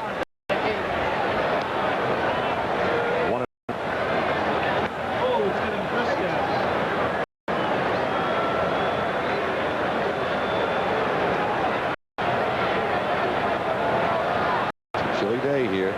Tollison blowing on his hands even though he's wearing the glove. And another base hit for Tollison. His second. 8th of the ball game for the Yankees. Plays it back and Cerrone holds it second. First and second, nobody out here for the Yankees. In the bottom of the 4th, the 8th and 9th men in the batting order doing their job. Well, there was a breaking ball. It wasn't a hang. He just got it up. Difference. Sometimes every breaking ball is a little high. Everybody calls him a hanger, and that's not the case. Sometimes they get up there and they still bite on them. It was just a high breaking pitch that Tyler ripped. There's Cerrone down at second. You see Waddell once again coming up.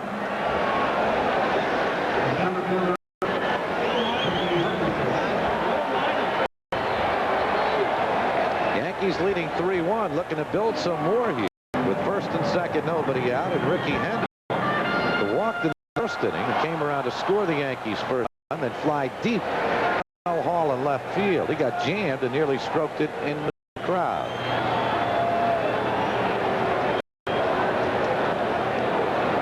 Yankees 3 runs, 8 hits, no errors. The Indians with 1s across the board. A run, a hit, 1 miscue. They're just buying a little time right here, as you see Baker standing up. Pat Corrales behind him. And Baker coming out to the mound. You got Anderson and Randolph, a couple of right-handed batters. Mattingly.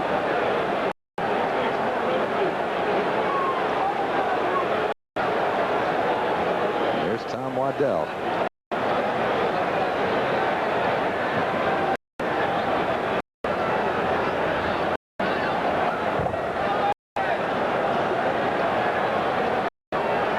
Swindell dumps a piece of bubble gum. Boy, there's so many little intangibles and nuances in this game of baseball. Here's the situation right here. We all know the Indians don't have good starting pitching. Now the club gets a 1-5 start. If they had been 4-2, 3-3, somewhere along that area, you might have seen that fella right there, Corrales, go a little longer with Swindell because he knows he's going to need him throughout the course of the season. But because of that 1-5 start, you don't have those luxuries of going a little longer, trying to get the kid some more work in, and giving him that extra inning or two, let him work himself out of a jam. So it's those things dictate a lot of the actions. That's part of what makes this such a beautiful ball game, as Tom Waddell makes his way to the pitching mound. Yankee Stadium, with the Yankees leading it by a score of 3-1 as we play the 4th inning. And a reminder that tomorrow at 7:30, the Islanders will play the Washington Capitals in Game 5 of their Stanley Cup playoff series. And on Sports Channel Plus, the Nets are in Cleveland to take on the Cavaliers. That's the Islanders and Nets tomorrow, right here on Sports Channel and Sports Channel Plus.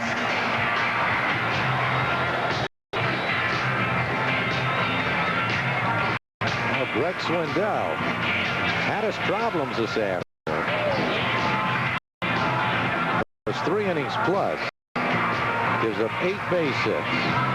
Walks 2, strikes out 2. 3 runs, responsible for the 2 men aboard. And here's Tom Waddell, who missed all of last season with elbow problems. Back in 1985, Waddell looked like a comer to this ball club. He's from the metropolitan area from New Jersey, although he was born in Dundee, Scotland. Folks still live in Bergen County. He's talking about when his days at Manhattan College, he had a reputation of being somewhat of a character. Manhattan was playing Own, I think it was. Well, Fordham one day. Tom had an old stinker of an old Beetle. I mean, thing was a wreck. Drove it up, got there, parked his car right next to the baseball field. This was in April, and he picked it up in September. Get calling his house. You get your car? That kind of guy. I used to do that. The different thing, I used to do that with my books, and I'd get them when they'd issue them to me on September 1st or 2nd when we start school. I just put a belt around them, put them in my locker, and then pick them up in June.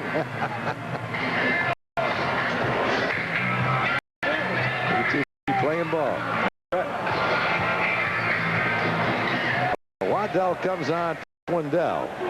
This is his third appearance. He won an inning against Toronto in a 7-3 loss and an inning and 2/3 against Baltimore in a 12-11 loss a couple of days ago.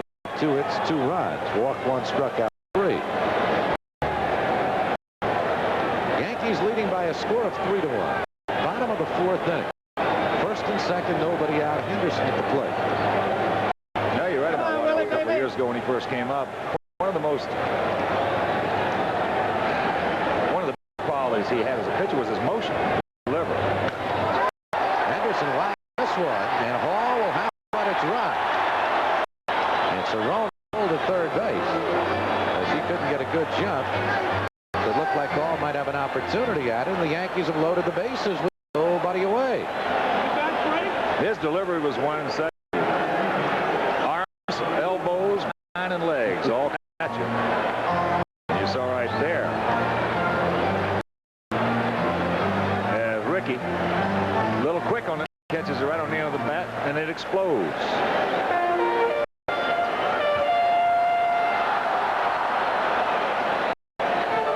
In '85, Waddell was 8-6, had 9 saves, and a 12 2/3 innings. Here's Willie Randolph, bases loaded, nobody out. Yankees looking to extend their lead. Randolph's had a perfect day. Single to right twice and scored the Yankees' second run.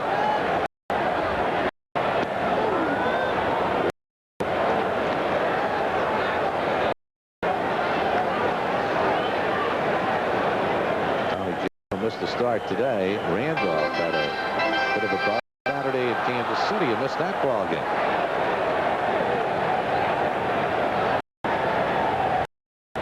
No activity now.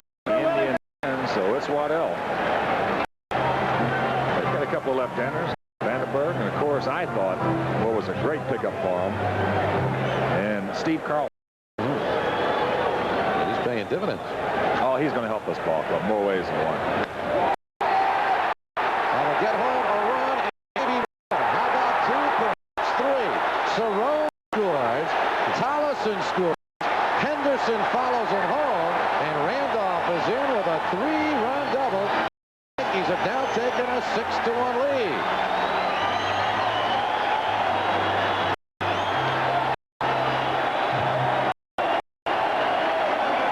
A little bit of power from the Yankee captain.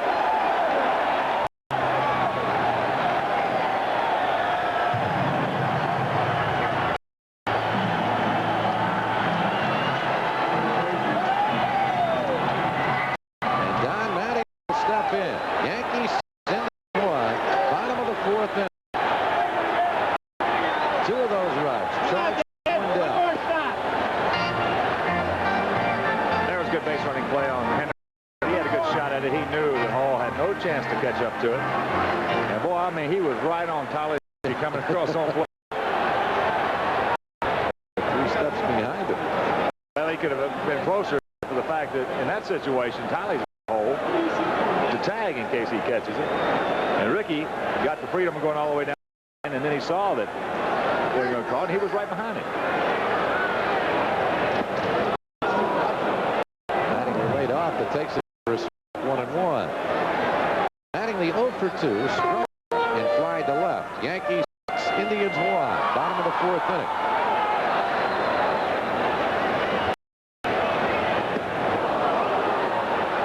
And Don Mattingly was struck out second time this afternoon. It's a rarity. Well, he made some good on it. That's a good breaking ball coming down and in. Dave Winfield, who smacked one into the upper deck down the left field line, and has lost it back. Again, Swindell steps in.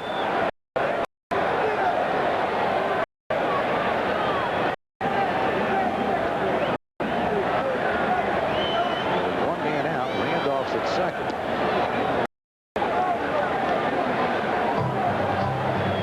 Yeah, I like that Greg Swindell. He's got a chance. Left-hander. Just made some bad pitches out there today. He got burned. Controls down. He's going to want a few. There goes Randolph. Dempsey's throw in easy. There's Randolph. Got a great jump on Tom Waddell. That's right. He was just giving him one look coming home. Plus the breaking pitch, which gave him a mistake. Rick did everything he could. He got in there in a hurry, right on the money. Just too late.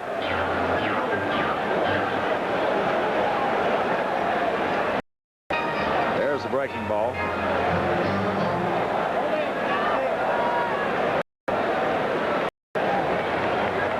Randolph's at third base. One man out. The count is now 2-0 to Dave Winfield.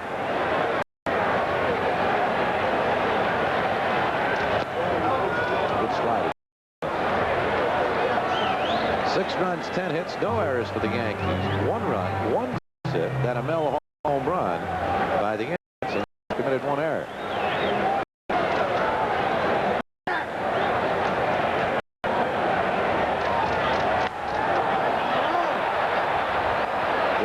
Coming over. That wind is bringing the ball back into the playing area, and he makes the play for the second out.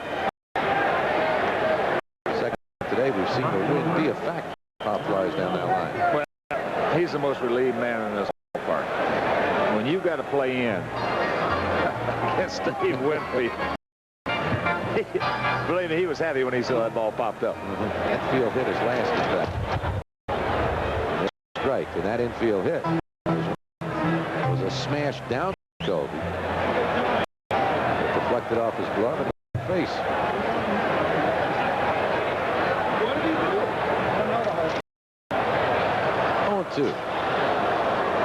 And that was off a change. Swindell. Breaking balls. I doubt if he's going to see him. Especially right-handed to right-handed. Left-handed to right-handed, a little different story. So Ward goes down. Waddell comes on. The Yankees come up with 3 more runs on 4 base hits. They through 4 innings of play. Yanks 6 and 1.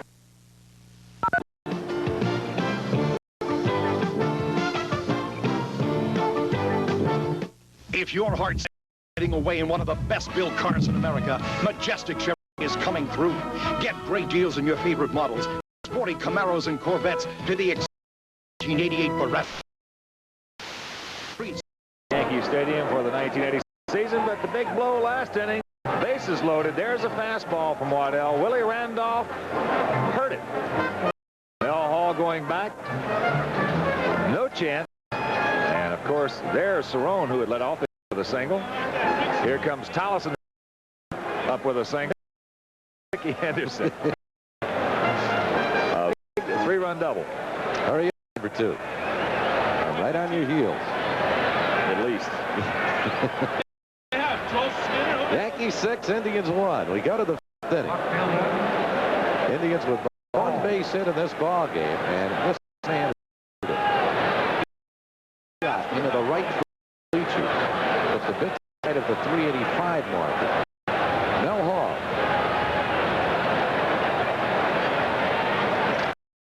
Ball 1. Hall was not supposed to start today. Tommy John, starting pitcher for the Yankees.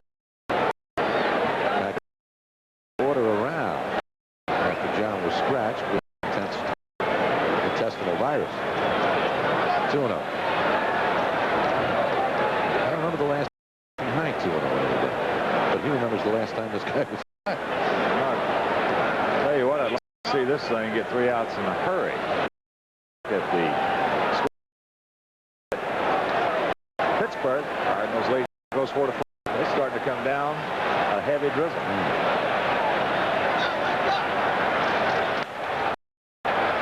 Mattingly.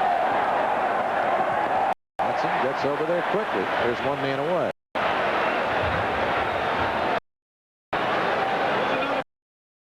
The 5th inning, that's not a ball game yet.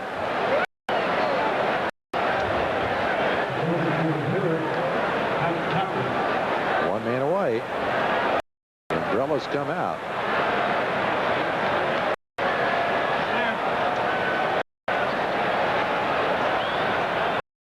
They had a lot today. Unable to get their game in. Tabler struck out swinging in his first at bat. After the home run by Hall, Charleston proceeded to strike out the next bat.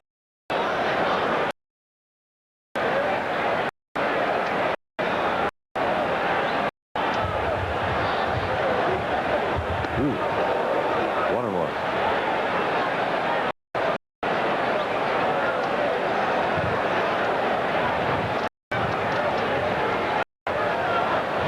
Overall, Tabler hit .320 in the American League.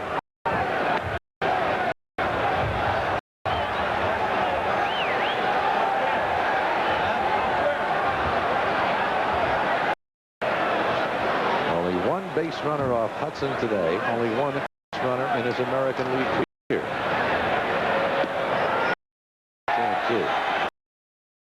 Base 27, retired 26.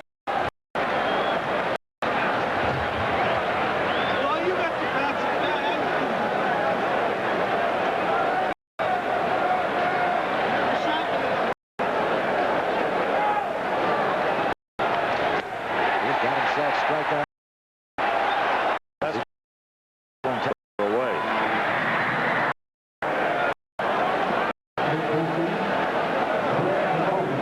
Whoosh. Tabler late. Ball's by him. 2 men out. And will be up in. 6-1 here at the top of the 5th. Takes it deep. Winfield back, and he'll watch this one sail into the right field as Jacoby takes it downtown. Second base hit in the second run of Charleston, and we've now got a 6-2 ball game. Just went with the pitch.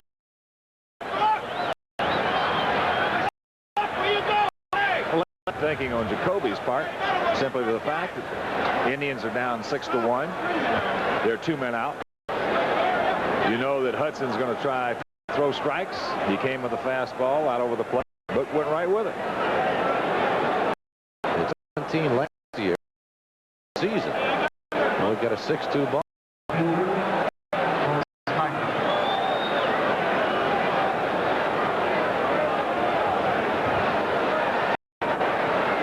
Wasn't a cheapie. Nope. Back into the bleachers.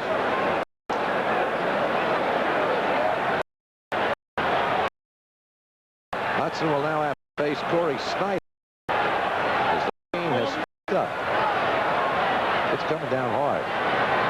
A good look at it right here from this angle. Ball 1 to Snyder, who struck out first at bat. 6 runs, 10 hits, 4 errors for the Yankees. 2-1 the Indians. Both hits homers. Hall and Jacoby.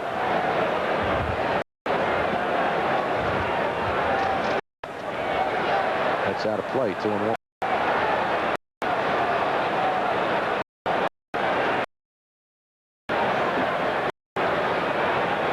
Now with 10 home runs in their first 7 games.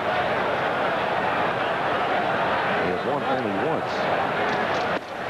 Jam behind him inside with a good fastball. 2-2.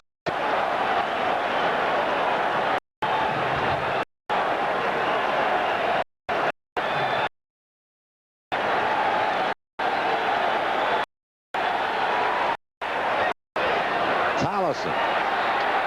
Mattingly. Side retired. Crowd responds because the rain is falling, and this is now official ball game. Indians get a run, and the Brook will be homer. 4.5 innings complete. The Yanks 6, Indians 2.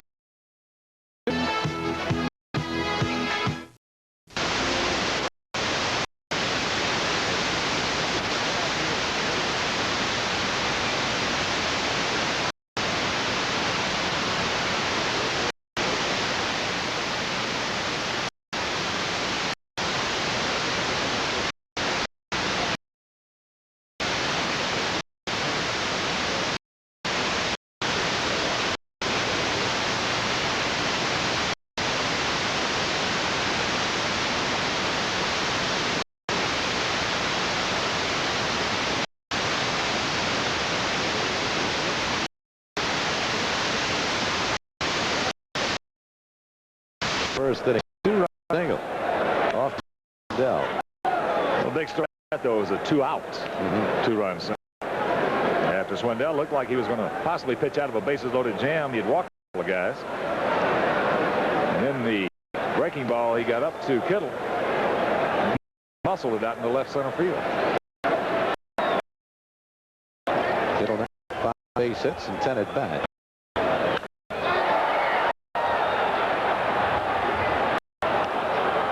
Side of that upper deck, and the count is 1-2.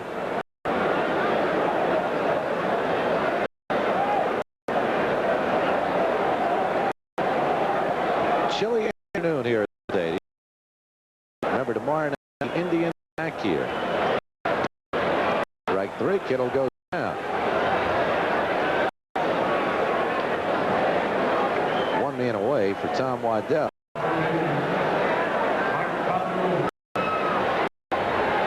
His third strikeout.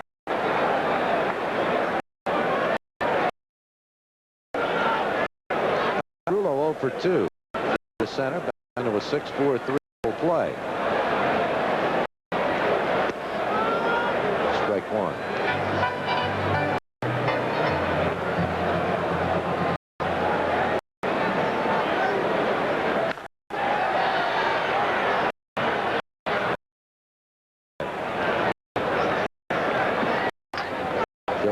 Can also play out on the outfield.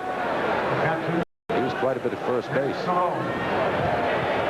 You realize Pat Tabler's not an every player, and he hit 326 last. Get an idea how this Indian club is.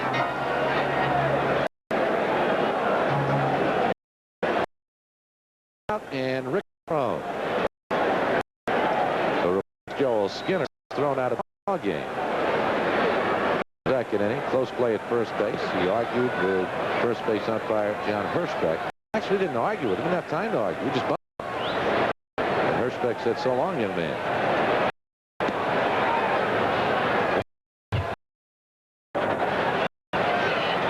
So Rowe only get back, single to left, hits a run. 2-1.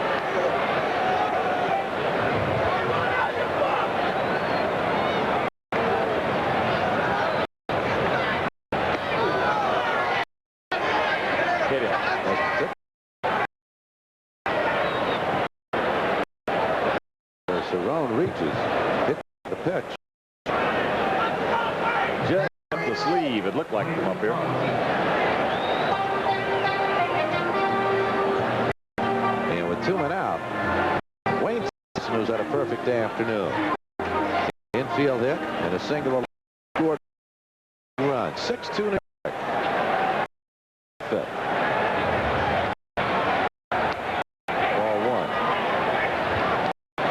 Does not seem to be coming down quite as hard.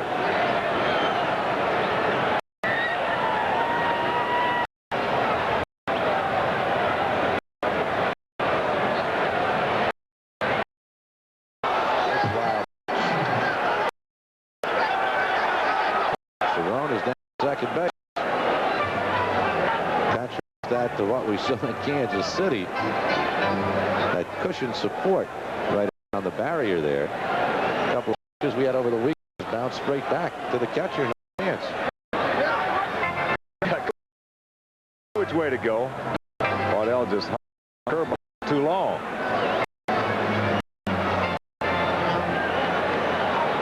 Tom Waddell, after missing all of 86 with elbow problem. Big help to this Cleveland ball if he is healthy.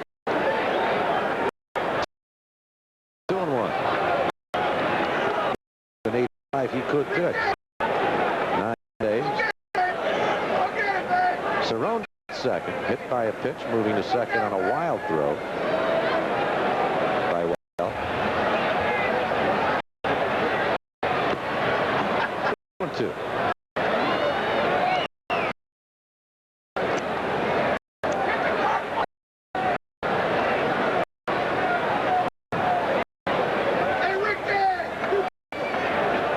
Strong got a big cheer from the Yankee fans here when he was introduced before the ball game. They remember. Almost threw that one away. Full.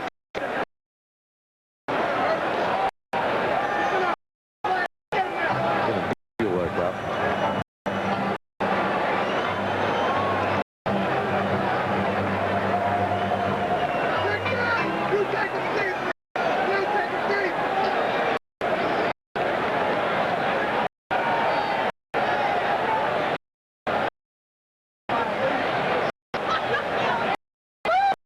Full count pitch coming. Wayne Tollison walks him.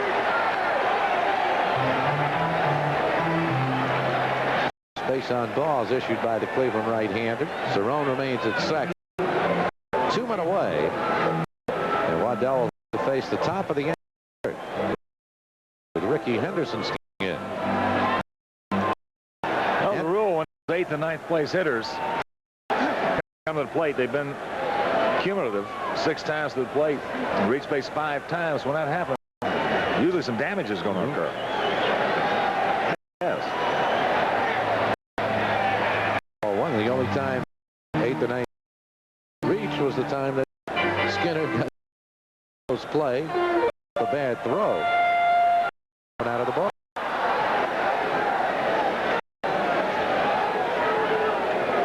Henderson's 1 for 2. He scored 2 runs, walking a single.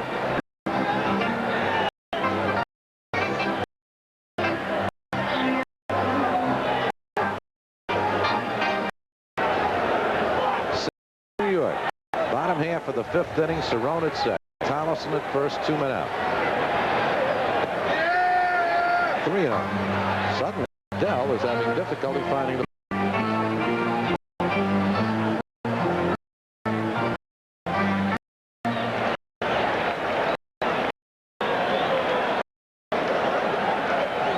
Runners lead play.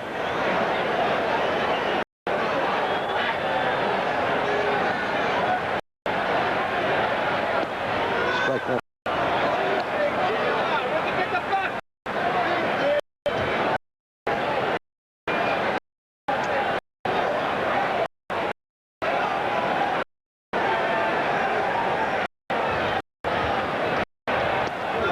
Three and two. The 2 out. Cerrone hit by a pitch, went to second on a wild pitch, and Tollison reaching on a base on ball.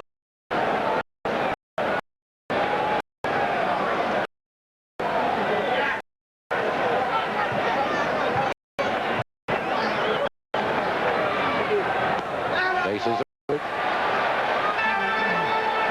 Pearson walks. Runners move up a notch.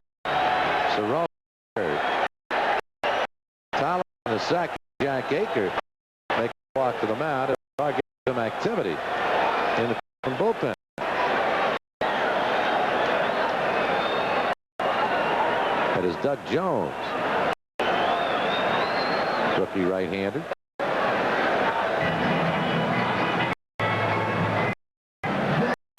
Pat on the bench.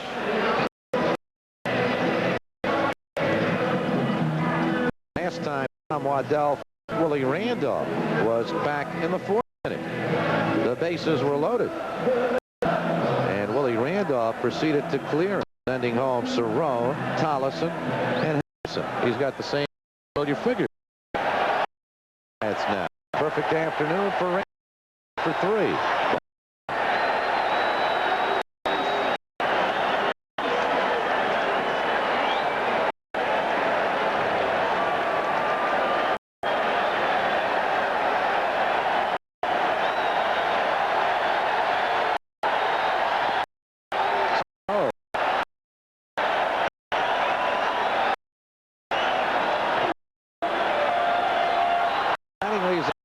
But Weil is concerned with this gentleman.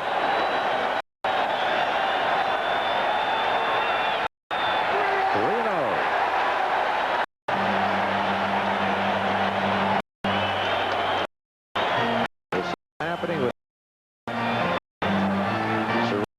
the pitch. Thomas, Henderson walks. And there are the 3.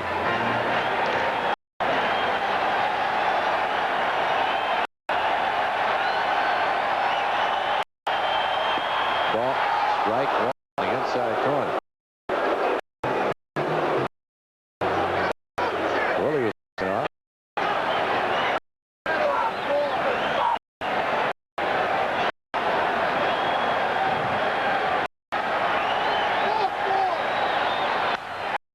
Now base hit for Randolph. 2 runs score.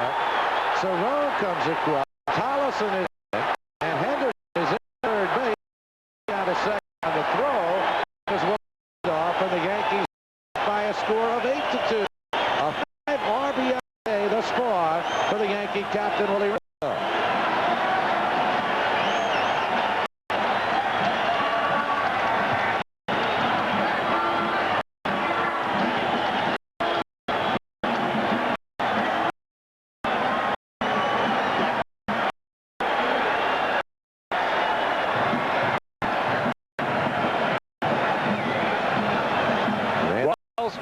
Trouble, no question with the walk, the wildness, the hit batsman, which was Cerrone. After 2 were out, low up, and Willie Randolph, what a day he's having. Mercy. 4-4, 2 goals, 5 ribbies. See, Tom will exit. 8 for the Yankees, 2-2-1 for the Indians, in case you just tuned in. The only 2 runs, the 2 hits, I should say, that the Indians have. Homers, a solo shot by Mel Hall in the second inning, and a solo shot Brooke Jacob half inning. Runner as far to Charlie Hudson. Yanks scored 2 in the first. That was a key 2-out single. Voted by Ron Kittle. They have a solo in the third on a tremendous home run in the upper deck in left field by Dave Winfield. Last inning came back with bases loaded, bases clearing. And now taking 2 more ribbies that down the left field line. So the Yankees with an offensive threat, an 8-2 lead. And the Yankees are indeed on the warpath, ready to host these Cleveland Indians in the final games of this 3-game set tomorrow and Wednesday night, 7:30. Following the Yankees receiving transistor radio of Citibank. Yankees wrap up their current homestand. Detroit, April 20th, 21st, 22nd. Tickets for all Yankee games on sale at the stadium 7 days a week from 9 to 5. Tickets may also be purchased through Ticketmaster.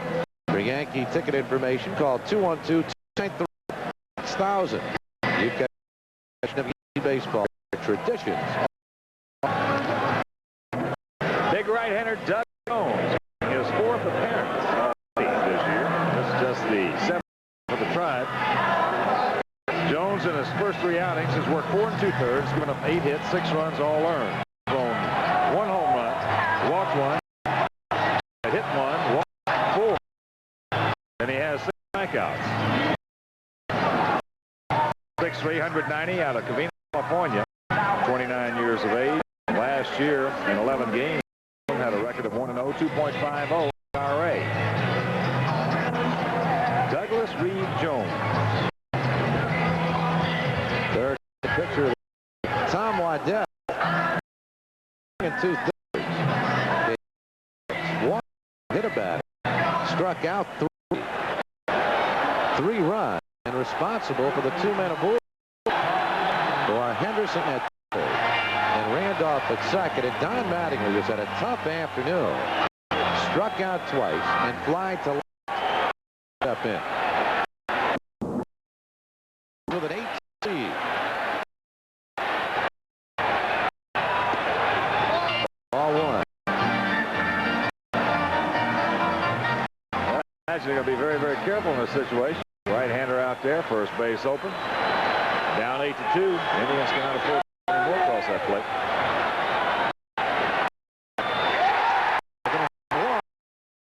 Two across the plate. Henderson ran for the play, and the Yankees lead it. A score 10-2.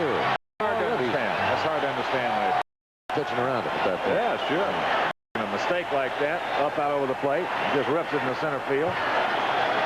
Knocks into 2. You had a left-hander come. Might be a difference. It's the count. And staying back, all of a sudden, this gets out on their front leg. In, as Spence mentioned, his 9th and 10th ribby. Closes the book on Waddell. He gives up 5 runs. There you see the score. Telling the story.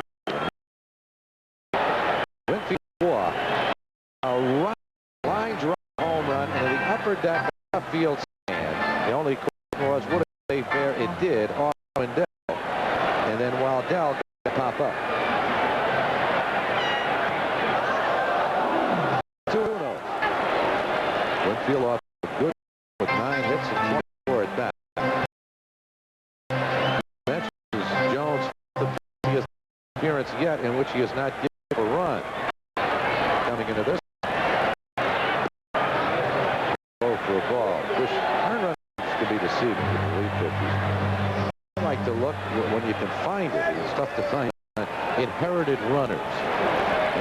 And he's have given up 2 right.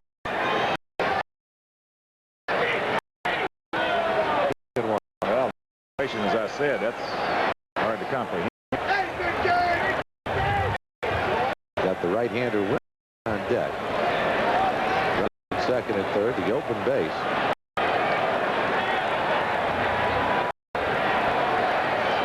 Ball 4.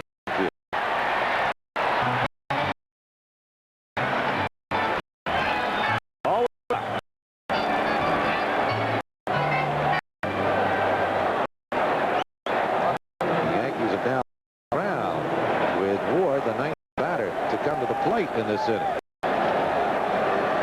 Yankees have scored 4 here in the 5th inning, lead it by a score of 10-2. 1 for 3. Then we a couple of strikeouts.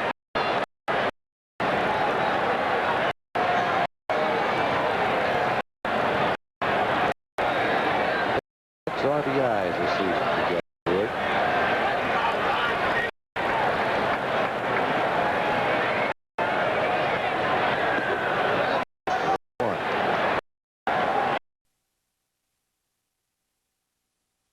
Ball game by a score of 10-2.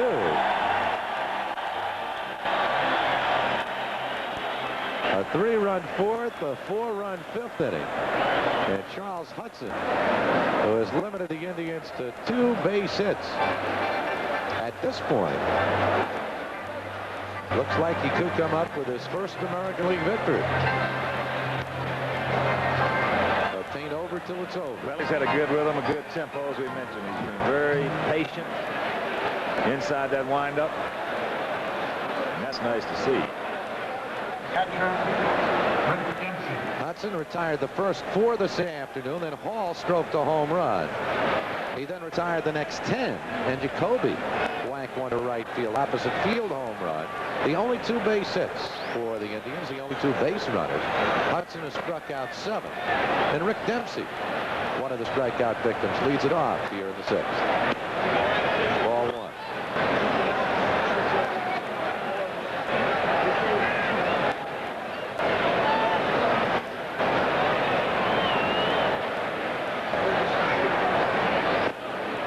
2-0.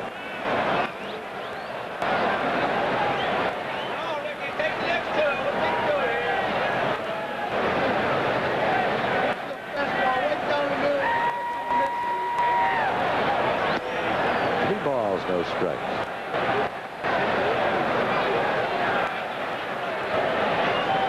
Sitting in that dugout for a long time in a chilly day like today could change things a bit. 3-1. Well, I'd be surprised if he was sitting in the dugout. Days like this, they usually go back up in that clubhouse. Stay a little warm.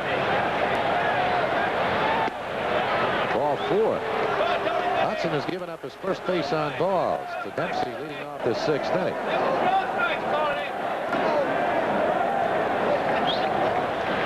Lupinella celebrated his 20th wedding anniversary last night. Got home before midnight to celebrate with wife Anita. Our best wishes to the Pinella family. Tony Bernazard, the Indian switch-hitting second baseman, was 0 for 2, bounced to second, popped to third. Strike 1.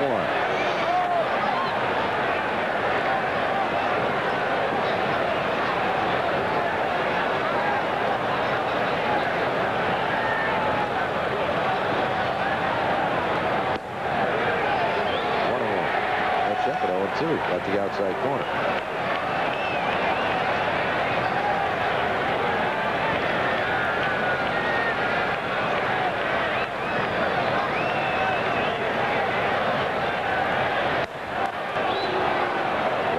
Two strikes.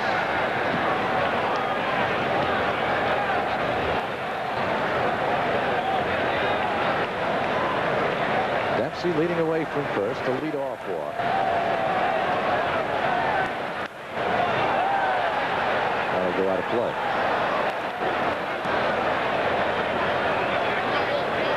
Everybody talks about the Snyders and the Carters, but this man,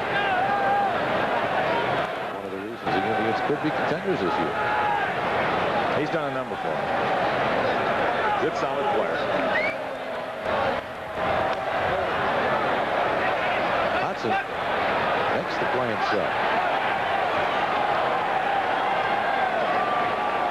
Every time I see that play, look back a couple of years ago here at the stadium.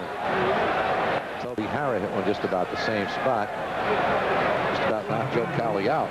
Put him out of the lineup for a couple of weeks. Well, you always like to see the pitcher if he has an opportunity. Just toss the ball to the first baseman. There's really nothing good most of the time that can come out of that play right there. Get the ball knocked out of your hand, you can get hurt. Dempsey's down at scoring position. We've seen a few set twos calls because of that. One guy trying to knock it out of somebody's hand. Otis Nixon. There used to be an unwritten rule that pitcher on that same type of play right there tried to tag you, and you didn't try to do something about it. You got fined. You just let him tag you passively. Go back to that dugout. It cost you a little money. Games change in a lot of ways in regard to that. Situations like that. Oh, sure. That's certainly not to say that the way it was right, and the way it is wrong, or vice versa. It's just it has changed a bit.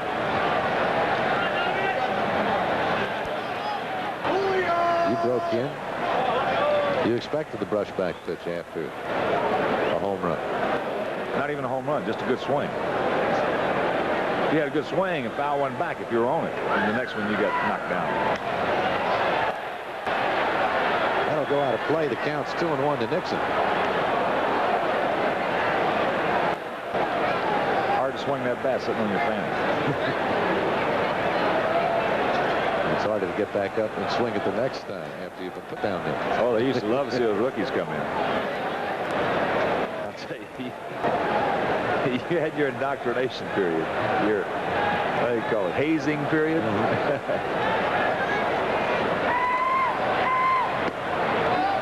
3-1 to Nixon.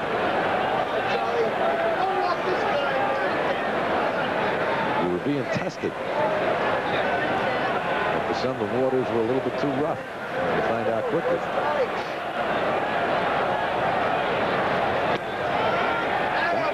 Inside corner, full count to Nixon.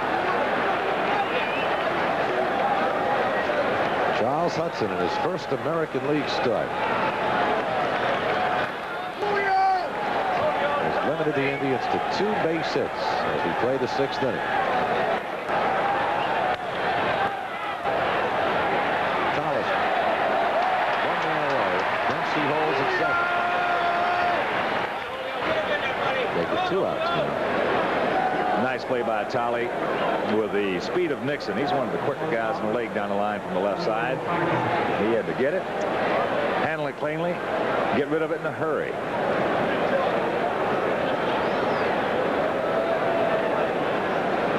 This point right here, you see the little short hop, and he stayed with it very nicely. Caught it on the heel of his glove and still made the quick release. With 2 men away, Julio Franco steps in. Franco 0 for 2. Popped to second, bounced to short. Inside for a ball. A couple of years ago, Indians came into the stadium. Franco was hitting about 440 early in the year. Played a game here on Saturday, and Franco disappeared. He's gone for a couple of days. Well, this town sometimes has a tendency to do that to you.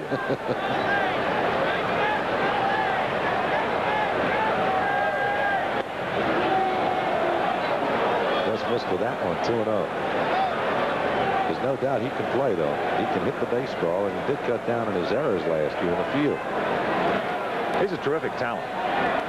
You can do everything that you want. A baseball player, he's got power, as you mentioned, speed, arm. And I would think, with the exception of Ripken, he's driven in more runs than any shortstop since he's been in the league. For the first time today, Charles Hudson experiencing some control problems. He walked Dempsey, went to 3-1 on Nixon, and now behind 3-0 to Franco. 3-1. And a dangerous man on deck, too, for the Cleveland Indians.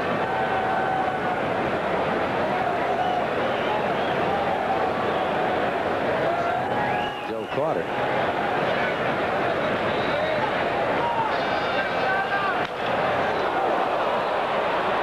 May have a play. He does. A 1-6-3, and Hudson seems to be all right. As we'll take another look at this one right now, because that was the fear after a hit off and with that velocity off. It's a tough assist by Charlie Hudson. You see right below the knee there. Tolly changes courses in a hurry. Off balance, all in one motion, makes a good strong throw automatically. Nice play. Nothing across, no errors, there's a man left. And after 5.5, 10-2 Yankees. He drew a big 3-2 base on ball. Yankees wound up winning the ball game. Strike 1 to Kittle. He singled home 2 runs back in the first inning with 2 men out and the bases loaded. Then against Swindell, he flied to right. Waddell struck him out in the 5th inning.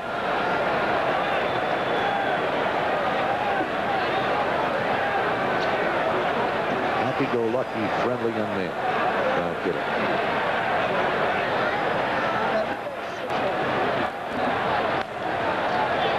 One and 2. Where'd it go? Somebody will find. Oh, for sure. Nuxie! No question about that. Hey, Nuxie! Kittle goes down swinging. Jones gets his first strikeout. And there's 1 man away.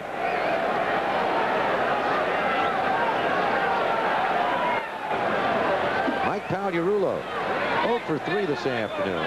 Fly to center, bounced into a double play, and grounded to second. Yankees, excuse me. I can't figure out what that pitch he's throwing up there is. That palm ball. You don't see the palm ballers coming from the side.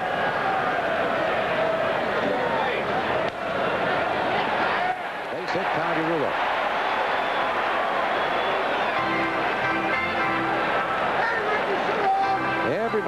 Yankee order has at least one base hit this afternoon.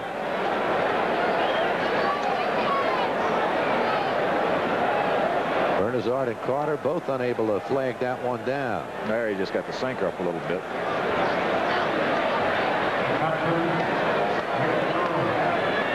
Rick Cerrone came on for Joel Skinner when Skinner was thrown out of the ball game in the second, and he's been perfect. A single, hit by a pitch. He scored both times.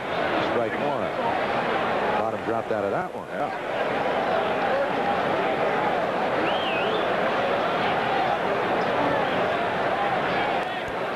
Yankees with 13 base hits. He got jammed. This could be two, but Bernazard has trouble with it and is able to make only one, with Pagliarulo advancing down to second base. Perfect tailor-made double play.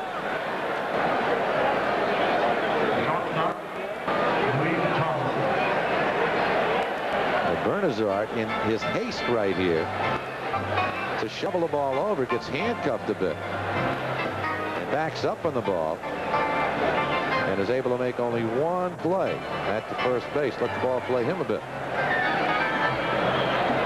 So Pagliarulo is down at second. There are 2 men out. And Wayne Tollison is in. Tollison 2 for 2 with a walk. He scored twice. Yankee shortstop now 11 for 24 this season. 458.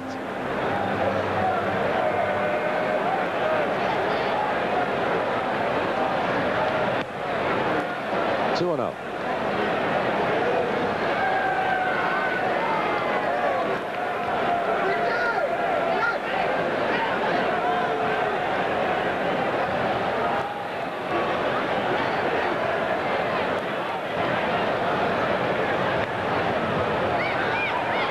One strike to Wayne Tollison with 2 men out.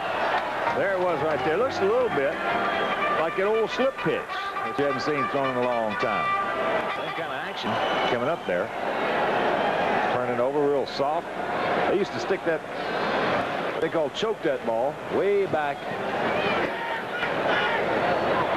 between the thumb and the forefinger.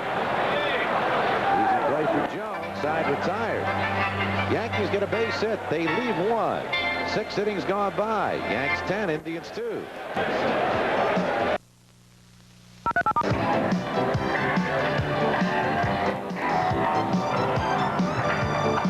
Holding on to a 10-2 lead as we move to the top half of the 7th inning.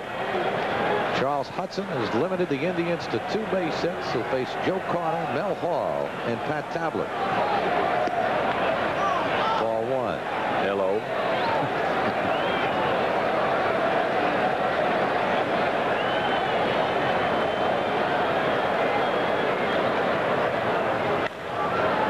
Pagliarulo stays right with it. Nice. Boy, that ball had a lot of top spin on it. And when you're backing up, you're just at the mercy. You got to just put the glove where you think it's going to be. You got to anticipate he did, and he did it well. It's a top spin here. Carter gets on top of that. Nice reaction. Like a rock in a pond. Skimming along. 1 man away. Mel Hall took one into the right field bleachers back in the 2nd inning for the Indians' first hit and first run. Strike 1.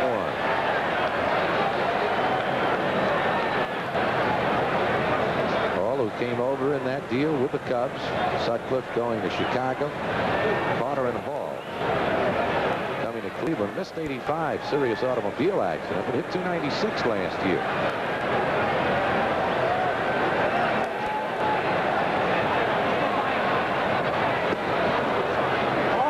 Listen with the breaking ball, 1-1.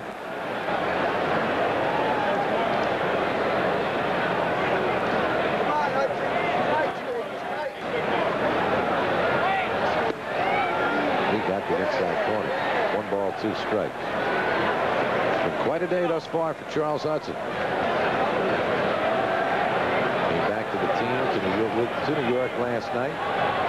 But he might get a day off. He's looking to pitch tomorrow. John came down with an intestinal virus. Hudson got the call. He's limited the Indians to 2 base hits.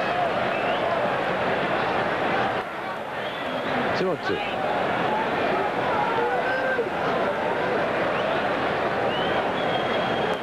Dennis Rasmussen has been effective twice as a starter. Dennis, coming off the 18-win season. Strike 3, number 8 for Hudson. The Yankees looking for pitching, and they hope this young man will be the find. Well, after today, I think it's safe to assume that he's definitely going to be in that rotation someplace. You go out there and you hold this ball club here to 2 hits through 6 innings. In this case, 6 2/3. You have done some pitching.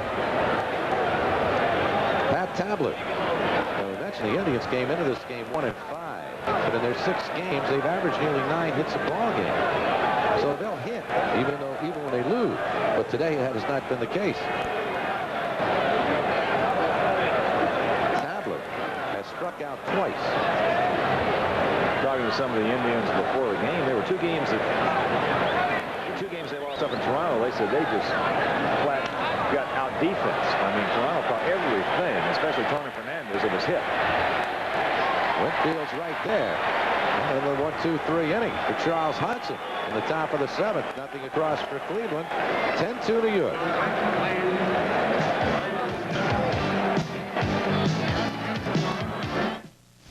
Sports Channel's great 1987 baseball season swings into action in April. This season, we've got almost twice as many world champion Mets and Yankees games as ever before. So stay tuned as Keith Hernandez and the Mets try to repeat, and Don Mattingly and the Yanks rip up the American League. Plus, April means hockey playoffs, and the Islanders will be starting their Stanley Cup drive with a vengeance. The Mets, Yankees, and Islanders, all for you in April on Sports Channel, the official channel of the New York fan. Hey, Whitey, let me borrow your radio. No way. You're not playing that country western on my radio.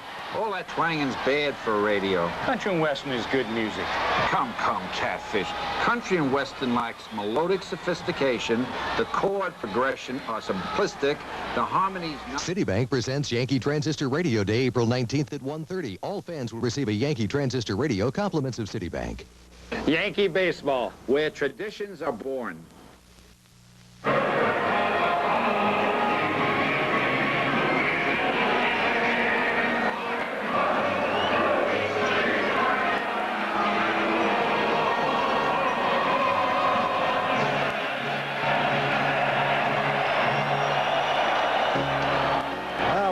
Responding as Robert Merrill leads a chorus of "Take Me Out to the Ball Game" here on opening day. Wonderful man. I was just getting ready to say, he can get up there and sing just about anything and you're going to respond. What a baseball fan, too. He takes part in those Cracker Jack old-timer games. He coaches first base, got his own uniform, number 1.5.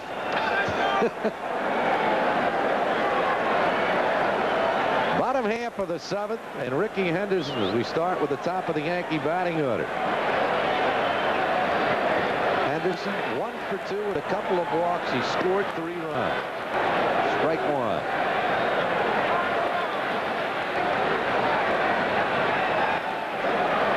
Runs, 13 hits for the Yankees, 2 runs, 2 hits, 1 error for the Indians, and Henderson takes a seat. And glares out at Doug Jones.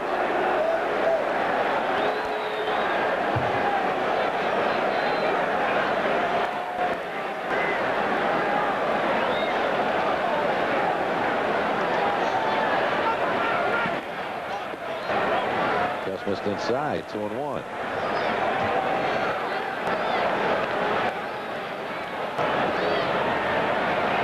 Ricky off to a good start with 11 hits and 27 at-bats.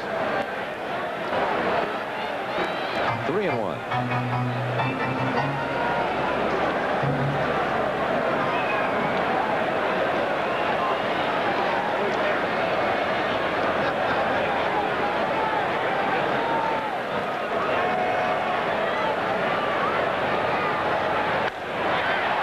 He got under that one. He just missed it.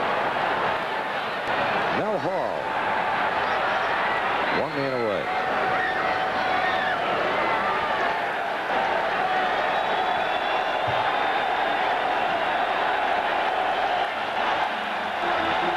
Cheers over the Yankee captain, Willie Randolph. And what a day he has had.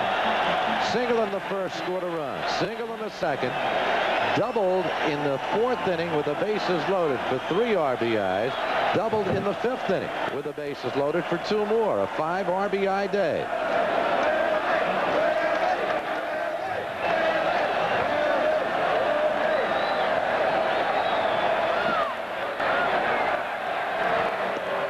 Well, he had the game-winning base hit in the second game of that series in Detroit for his only RBI of the year up until today.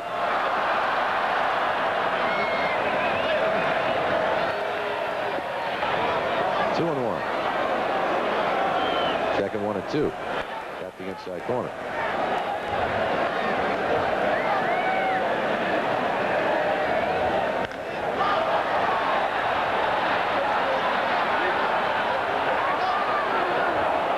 What a catch by Mel Hall. Stayed right with that. Well, there's a fine play going over there. Knowing he is real close, he protects himself a little bit right there with the jump. Never took his eyes off of it. Good play.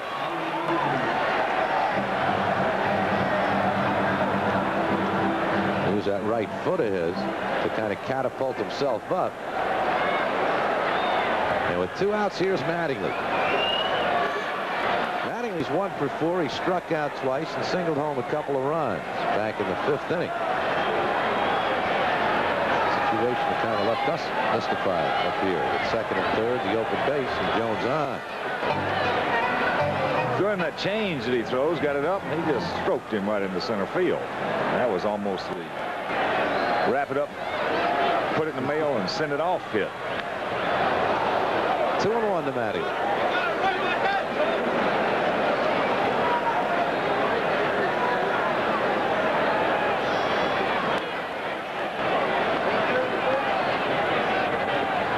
Two balls, 2 strikes.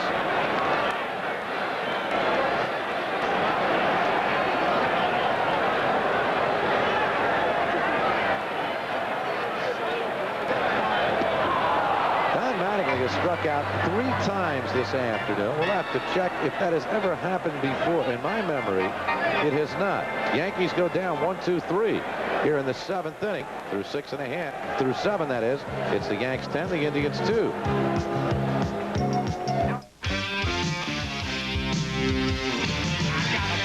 For the city, I got a feeling for the street. I got a neon light obsession. I got music in my feet. And when it comes to rock and roll, I was born to jam. And I pledge my allegiance to the king of beers. I'm a genuine bud man. I'm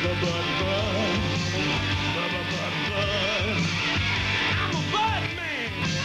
Yes, I am. It's so easy to own Tercel. It's so easy.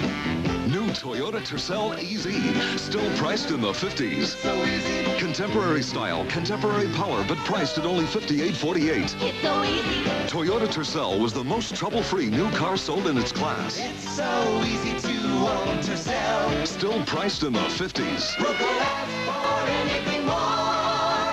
Toyota. Because sometimes the shortest distance between 2 points is not a line, TWA created the Advanced Boarding Pass. TWA kept something in mind when we made our 747 business class seat the widest in the sky. People sometimes cross their legs. Today's TWA. Find out how good we really are. Fans, a reminder, Friday at 7:15, it's the Yankees pregame show, followed at 7:30 by their matchup against the Kansas City Royals. That's the Yanks and Royals, Friday at 7:30, exclusively on Sports Channel, the official channel of the New York Fan. 8th inning, Yankees with a 10-2 lead. And Brooke Jacoby lofts one to left. Gary Ward making the play. So Ward give a little flick of the glove to Henderson. Stay back, it's mine.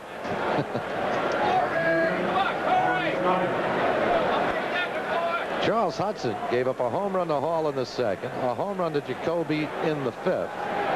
Then walked Dempsey to lead off the sixth. He has now retired 7 in a row since then.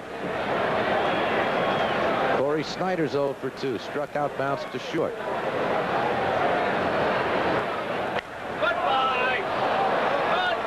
Ward has a beat. 2 men away.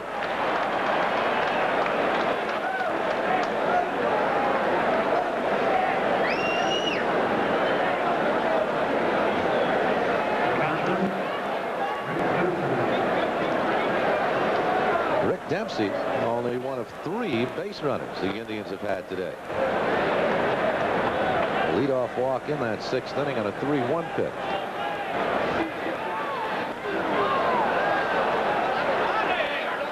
Rick's going to hit a lot of those. He has hit a lot of those throughout his career.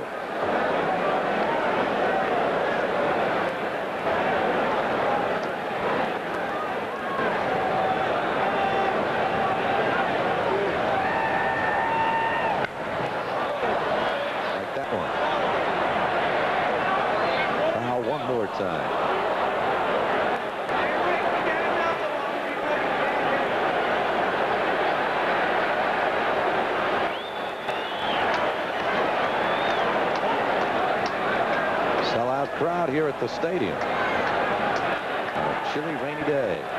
1-2 to Dempsey.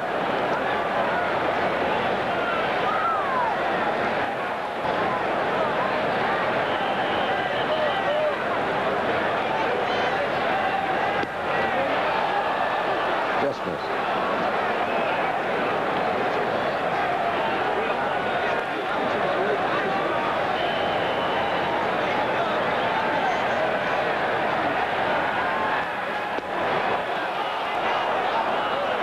Goes full to Dempsey.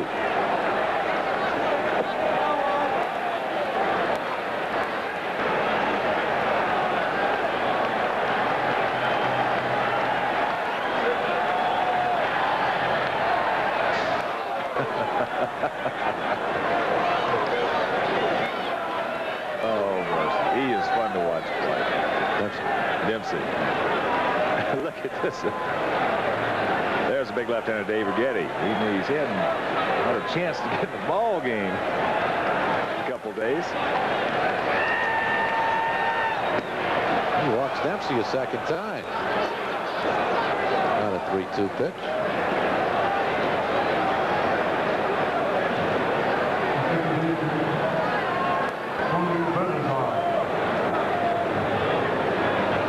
Pinella, that's Mark Connor, the Yankee pitching coach, to his left.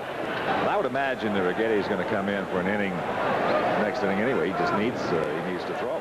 Hasn't pitched in 4 days. This would be his 5th day without work.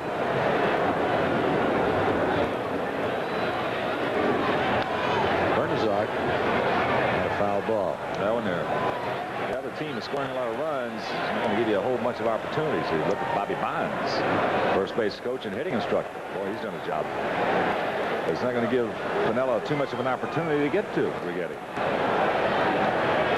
The Yankees have not had many close ball games over the last, starting with the game in Detroit. The final one, 9-3 Tigers. 2 close ones. First 2. And that's when Rigetti worked. 0-2 to Bernazard, who's 0 for 3. And he had the luxury, of course, after that first game, and he worked 3 innings of having the day off the next day. Allowed him to get in the game the second game.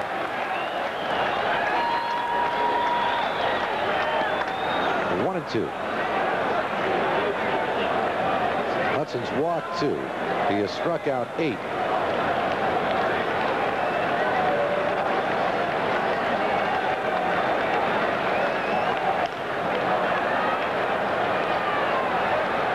Ward coming over, and this one will drift back.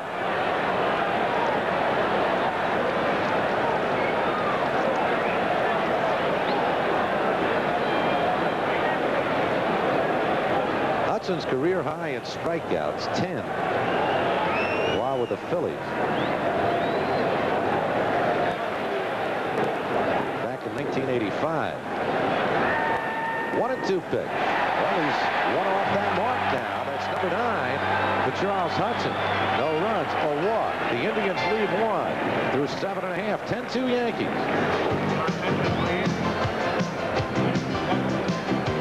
10 runs, 13 hits, no errors. Cleveland Indians 2 runs, just 2 hits, and 1 error. Obviously the 2 hits, home runs by Mel Hall in the 2nd inning, and Brooke Jacoby in the 5th. The Yankees have come up with a home run this afternoon. A tremendous blast by Dave Winfield. Right there, you're looking at a pitching change. A new one, the southpaw, Ed Vandenberg, 28 years old, out of Redlands, California. 6'2", 180 pounds, coming over to the Indians from the Dodgers. Last year, Los Angeles, in 60 appearances, had a record of 1-5, 3.41 ERA. So the line on Doug Jones, 2 1/3, 2 hits, 1 walk, 2 strikeouts. Vandenberg went to the Dodgers last year after being with Seattle. With Seattle, he was kind of a one-out pitcher. He had numerous occasions as Winfield steps in where he'd come in just to pitch to one left-handed batter. Back in '85, and 76 appearances, he pitched only 67 2/3 innings. Compiled an ERA of 3.72. Ball 1 to Winfield.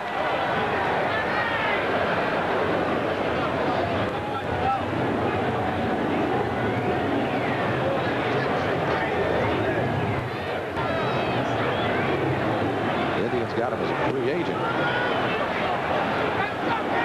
1 ball, 1 strike to Winfield. He is not overpowered. He will turn the fastball over. Some of the curveball, slider, change the pace. This man at the plate was overpowered back in the 3rd inning with an upper deck left field home run off Greg Swindell. And Winfield has himself to his 2nd base hit of the ball game. And slipping down is the center fielder Nixon, and Winfield takes advantage. Well, he was looking for 2 all the way on that one. That ball was scalded.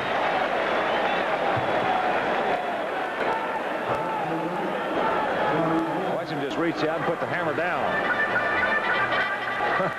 He can hit some flat shots. And as we said, he was hustling there. You see the little bobble, the slip by Nixon. Too late. In his years, you've seen Dave Winfield hit home runs. Kind of like that. They get up higher, but not. I've seen Winfield a home run that maybe wasn't more than 13, 14 feet off the ground. Whoosh! Out in the left field seats. Here's Gary Ward. Strike 1 to Ward. I've never seen one that low, but I've seen them out there. I'll tell you, I've seen. I may be exaggerating a foot or two. Just, that was just to illustrate the point. Yeah. But the thing was, is that I've seen him. I saw him hit one at Comiskey Park. I'll guarantee you that ball never got over 35 feet off the ground, 35, 40 feet off the ground. It was just a linear. You could have hung all the wash in the Bronx out on that thing. 1 ball, 1 strike to Ward.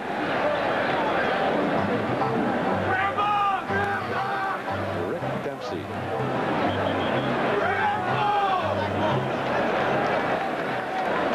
Got that MVP trophy from the World Series in his den.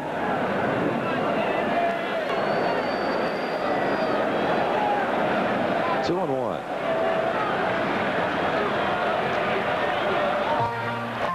Winfield at second, a leadoff double here in the 8th inning.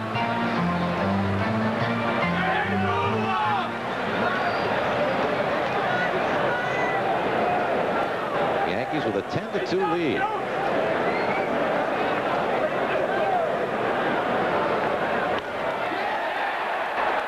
And base hit. Winfield will have to hold at 3rd. And the Yankees have put runners at the corners with nobody out off Ed Vandenberg here in the bottom of the 8th inning. And that's 15 base hits in the ball game for New York. Ward second of the ball game. Off the left-hander, as we mentioned early, Gary Ward will go the opposite way, and that's the way you should approach hitting left-handed pitching. The right-handed hitter. Get a little greedy, you hit a lot of ground balls to the left side. Good, solid job. Yeah, the Yankees put them on. 2 in the 1st, 1 in the 3rd, 3 in the 4th, and 4 in the 5th. And here's Ron Kittle, who started it off back in the 1st inning with a 2-out bases-loaded single to drive home 2 runs. They give the Yankees that 2-0 lead. He's 1 for 4. The right-hander struck him out twice. Once Waddell, once Jones. Vandenberg's second appearance of the year. Uh-oh, it's going to... Let's see. What's Winfield's going to test the arm. It's way offline. 11-2 New York. Winfield just wanted to test the youngster. I hear you good. He can throw. He made that arrow. When he overthrew the cutoff man early on, he turned that one loose, and it was well wide. That's where the outfield, if you make a mistake, when you can throw somebody out, if you make a mistake, you got to make it up the line, not away from the plate. Mike Pagliarulo. Everybody in the Yankee order has come up with a base hit. That's a strike, says third base umpire Durwood Merrill.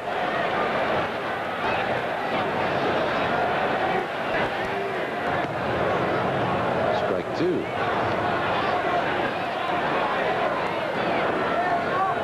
Well, that's a great feeling for Kittle, too, because he knows that Corey Snyder could have thrown him out with a good throw. And that's when you go over and you just shake Mr. Winfield's hand and say, thank you for the ribby. And no time at bat. 3 RBIs for Kittle today. Henderson with a hit.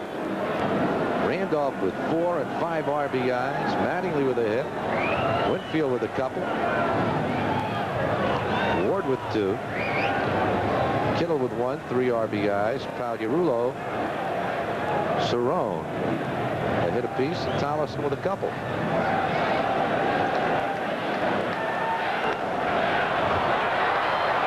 Franco has 1 play to first base. Caught recovery. Vandenberg just unable to get to that. 6-3. Ward advancing second.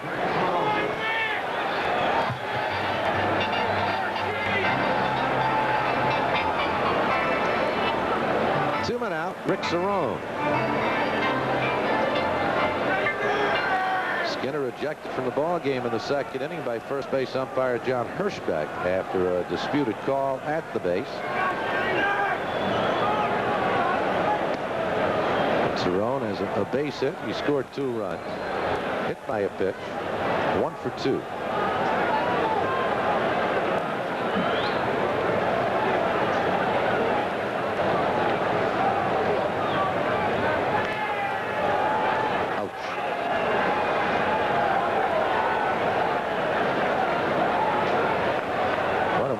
Where the shin guard. Well, some guys just don't like the cumbersomeness of it. Beats the pain. It doesn't feel comfortable. You're better off not wearing it. Rick's not going to hit that many down in there anyway. That was a good one. He's still feeling it. Back to work.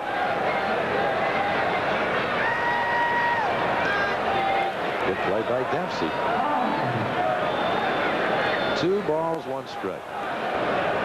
He's working hard back there. Yeah, he's had a long day. 37-year-old veteran. He's been a good one behind that plate. Gary Ward down at second base with 2 men out here in the bottom of the 8th. 11-2 Yankees. Right to the shortstop, Julio Franco, and the side is retired. Yankees get a run and a couple of base hits. They leave 1. We're going to the 9th inning. It's New York 11, Cleveland 2.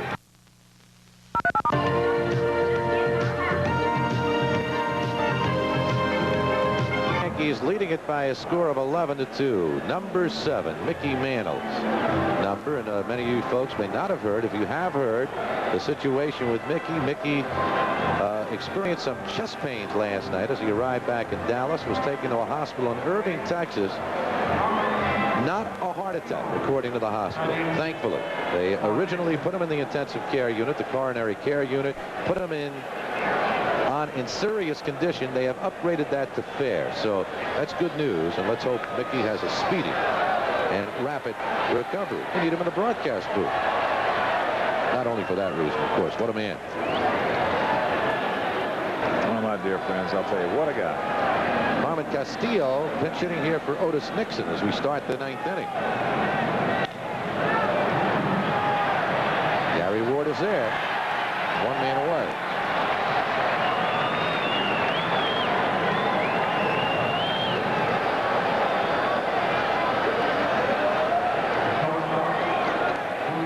Charles Hudson has given up only 2 base hits to the Indians. Both home run balls, Mel Hall and Brooke Jacoby. Only 4 base runners, 2 bases on balls. And here's Franco, 0 for 3.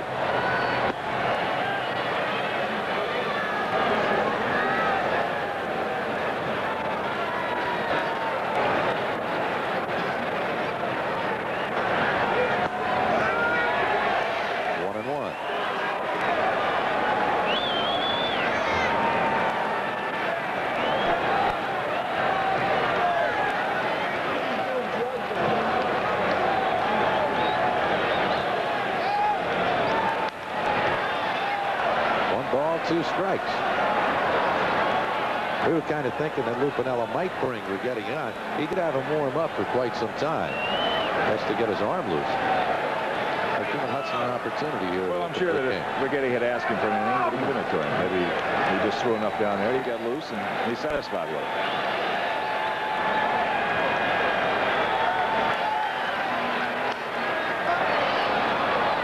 1 ball, 2 strikes to Julio Franco.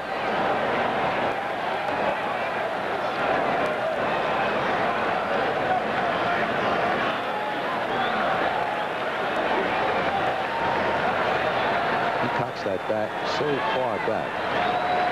You got a lot of rappers on this Cleveland Ball Club. That's one reason they'll strike out a lot. But once they get their timing down, they can do some hammering. 2-2. Now, you got to be a great athlete, great reflexes to keep your bat that far back and be able to come across the plate, particularly against the real fireballers this year. Well, actually, it's easier to catch up to those guys if you're talking about a 1-pitch pitcher. There's a good pitch by Hudson right on the outside part of the plate, and there is number 10 equaling his career high.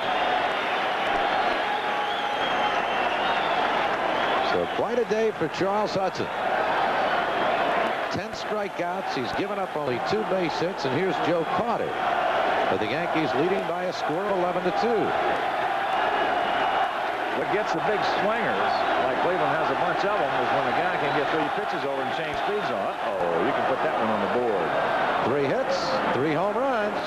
Joe Carter puts one down just below the mezzanine section here at the stadium. And the Indians have themselves another run. Carter can whack him. Last year, 29 home runs, 121 RBIs. Over the course of the season, you'll see a lot of home runs hit in the 8th, 9th innings with a big lead. There's just the first ball fastball. He's just trying to get ahead, throw a strike, not walk anybody. A lot of those guys just munch up on that. And Carter did that. Mel Hall, who had the Indians' first hit, a home run right field bleachers back in the 2nd inning. 11-3 Yankees. 11 runs, 15 hits for New York. Ball 1.